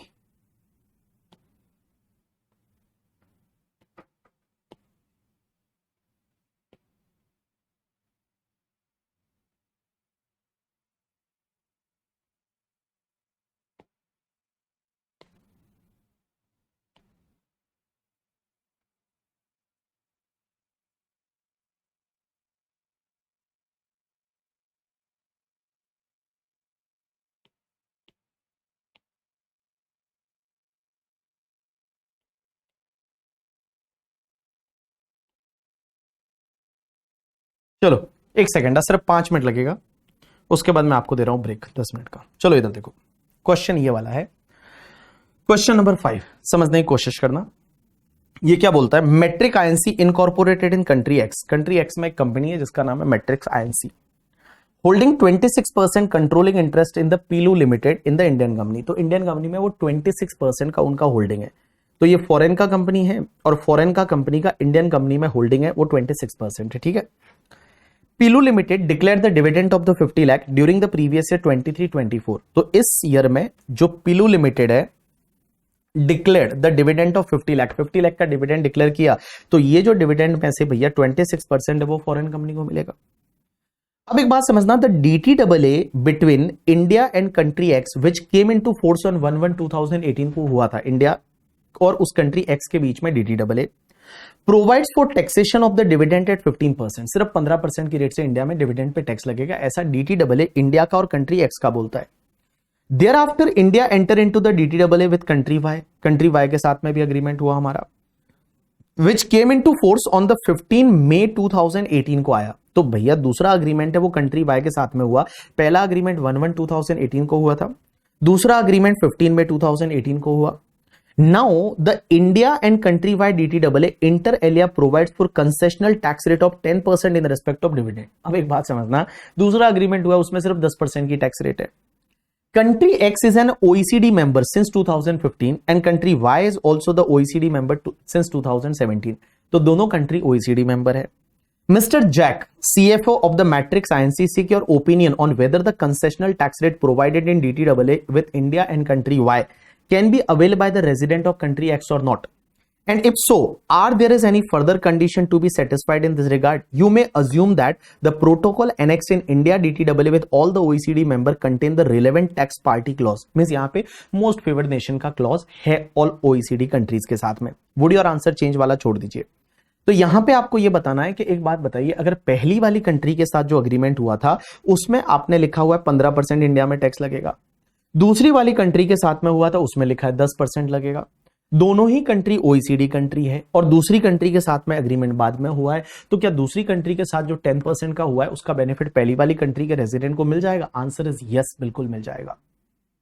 आंसर इज यस, बिल्कुल मिल जाएगा। जो पहली वाली कंट्री के रेजिडेंट है उनको 10% का बेनिफिट मिल जाएगा, बट यहां पे कुछ कंडीशंस है। कंडीशंस क्या है तो देखिए, ये CBDT का सर्कुलर जो मैंने आपको वहां पे समझाया था, मैं यहां CBDT का सर्कुलर बोलता है clarify that applicability of the most favoured clause and benefit at lower rate or restricted scope of source taxing right in relation to certain item of income including dividend provided in the India DTAA with the third state, that is country Y.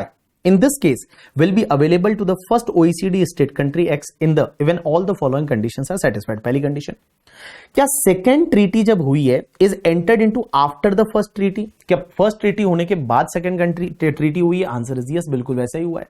तो first treaty होने के बाद ही तो second treaty हुई है। तो the condition is satisfied as India has entered into the डीटीडब्ल्यूए with country Y on 15 May 2018 after it has entered into the डीटीडब्ल्यूए with country X. Country X के साथ पहले हुई थी, दूसरे के बाद में हुई। अब दूसरी कंट्री के साथ जब डीटीडब्ल्यूए हुआ तब क्या वो ओईसीडी मेंबर है या नहीं है ना वो ओईसीडी मेंबर। तो देखो the second treaty is entered into India and state which the member of OECD at the time of the signing of treaty. Answer is yes. This condition is satisfied as India has entered into the DTW on 15 May 2018 with the country Y and country Y उस दिन पे OECD country है करके। तीसरा, India limited taxing right in the second treaty. Answer is yes, क्योंकि second treaty में India जो है वो सिर्फ 10% टैक्स ले रहा है। चौथी कंडीशन आगे वाले यहां से बढ़ लेते हैं। क्या सेपरेट नोटिफिकेशन निकाला? तो यहां पे हमारी जो गवर्नमेंट है वो सेपरेट नोटिफिकेशन निकालेगी, और अगर हमारी गवर्नमेंट ने सेपरेट नोटिफिकेशन निकाला कि 10% का बेनिफिट वो पुरानी ओईसीडी वाली कंट्रीज को भी मिलेगा, तो उस पर्टिकुलर केस में उस पुरानी ओईसीडी वाली कंट्री है उसको भी मिल जाएगा। अब एक बात समझना, दूसरा क्वेश्चन ये पूछा है कि would your answer change if country Y has become the OECD member in 2020। अब एक बात बताओ, वाई के साथ अग्रीमेंट हुआ था, वो हुआ है 15 मई 2018 को। वाई के साथ अग्रीमेंट हुआ है वो 15 मई 2018 को हुआ है, उस दिन वो ओईसीडी कंट्री नहीं है, ओईसीडी कंट्री 2020 में बना है करके, ठीक है। तो भैया सीधी सी बात है, मोस्ट फेवर्ड नेशन का बेनिफिट का अब नहीं मिलेगा, क्योंकि ये सेकंड कंडीशन फिर सेटिस्फाइड ही नहीं होगी। क्योंकि जब सेकंड ट्रीटी साइन होती है उस दिन वो सेकंड कंट्री है वो आपका ओईसीडी मेंबर होना चाहिए, तो इस दिन ये ओईसीडी मेंबर नहीं है। तो जब ये ओईसीडी मेंबर नहीं है तो उस पर्टिकुलर केस में ये बेनिफिट नहीं मिलेगा। तो देखिए क्या लिखा हुआ है, in case of country Y become the OECD member only in the year 2020, then the concessional rate of 10% cannot be applied for taxing dividend received by the Matrix Inc. from the PLU Limited. Since country Y was not OECD member on 15 May 2018 at the time when India signed the DTAA with it. Consequently, condition 2 mentioned above would not be satisfied in such a case. Hence, dividend received by Matrix Inc. from PLU Limited would be subject to the tax at the rate 15%. So ये question जो है ये मैंने cover नहीं किया है, but मैंने इसका सॉल्यूशन कॉम्पैक्ट में दे रखा है। मतलब सॉल्यूशन कॉम्पैक्ट में मैं ये कॉन्सेप्ट पढ़ा चुका हूँ, सिर्फ ये क्वेश्चन कवर करना रह गया था। तो टोटल आपके इस टॉपिक के 11 क्वेश्चन हो गए करके, ठीक है। 11 क्वेश्चन में अगर आप देखोगे तो अपन सब क्वेश्चन देख चुके हैं, सिर्फ आपका एक क्वेश्चन मैंने छोड़ा है, that is the question number 3। तो क्वेश्चन नंबर 3 है वो अभी मैं पढ़ाऊंगा, Vienna convention law of treaty को, वीसीएलटी को मैं अभी पढ़ाऊंगा इसके ब्रेक के बाद में। तो क्वेश्चन नंबर 3 को छोड़ के बाकी जितने भी क्वेश्चन है वो हो गए, इसी में से क्वेश्चन रिपीट होंगे। आप देखो ना, इसी में से तो क्वेश्चन रिपीट हो रहे हैं, जो स्टार्टिंग के 5 क्वेश्चन है उसी में से बार बार रिपीट हो रहे हैं। बार बार जो रिपीट हो रहे हैं वो क्वेश्चन यहीं से रिपीट हो रहे हैं। तो आप देखोगे तो यही क्वेश्चन है वो एज इट इज एग्जाम में रिपीट होने वाले हैं। एकदम सस्ते सस्ते क्वेश्चन आते हैं, 3-3 मार्क के क्वेश्चन आते हैं। इस बार इस टॉपिक से नहीं आया था, मतलब लास्ट एग्जाम जो गया नवंबर 2023 वाला एग्जाम, उसमें इस टॉपिक से नहीं आया था, दूसरे टॉपिक से आया था। जो अगला टॉपिक है बैप से, उससे आया था। वो क्या आया था मैं आपको बता दूंगा। और उसके बाद में नवंबर 2022 में ये आया था स्टैटिक अप्रोच और एम्बुलेटरी अप्रोच। इसके नाम बड़े डिफिकल्ट है बट मीनिंग एकदम ईजी है।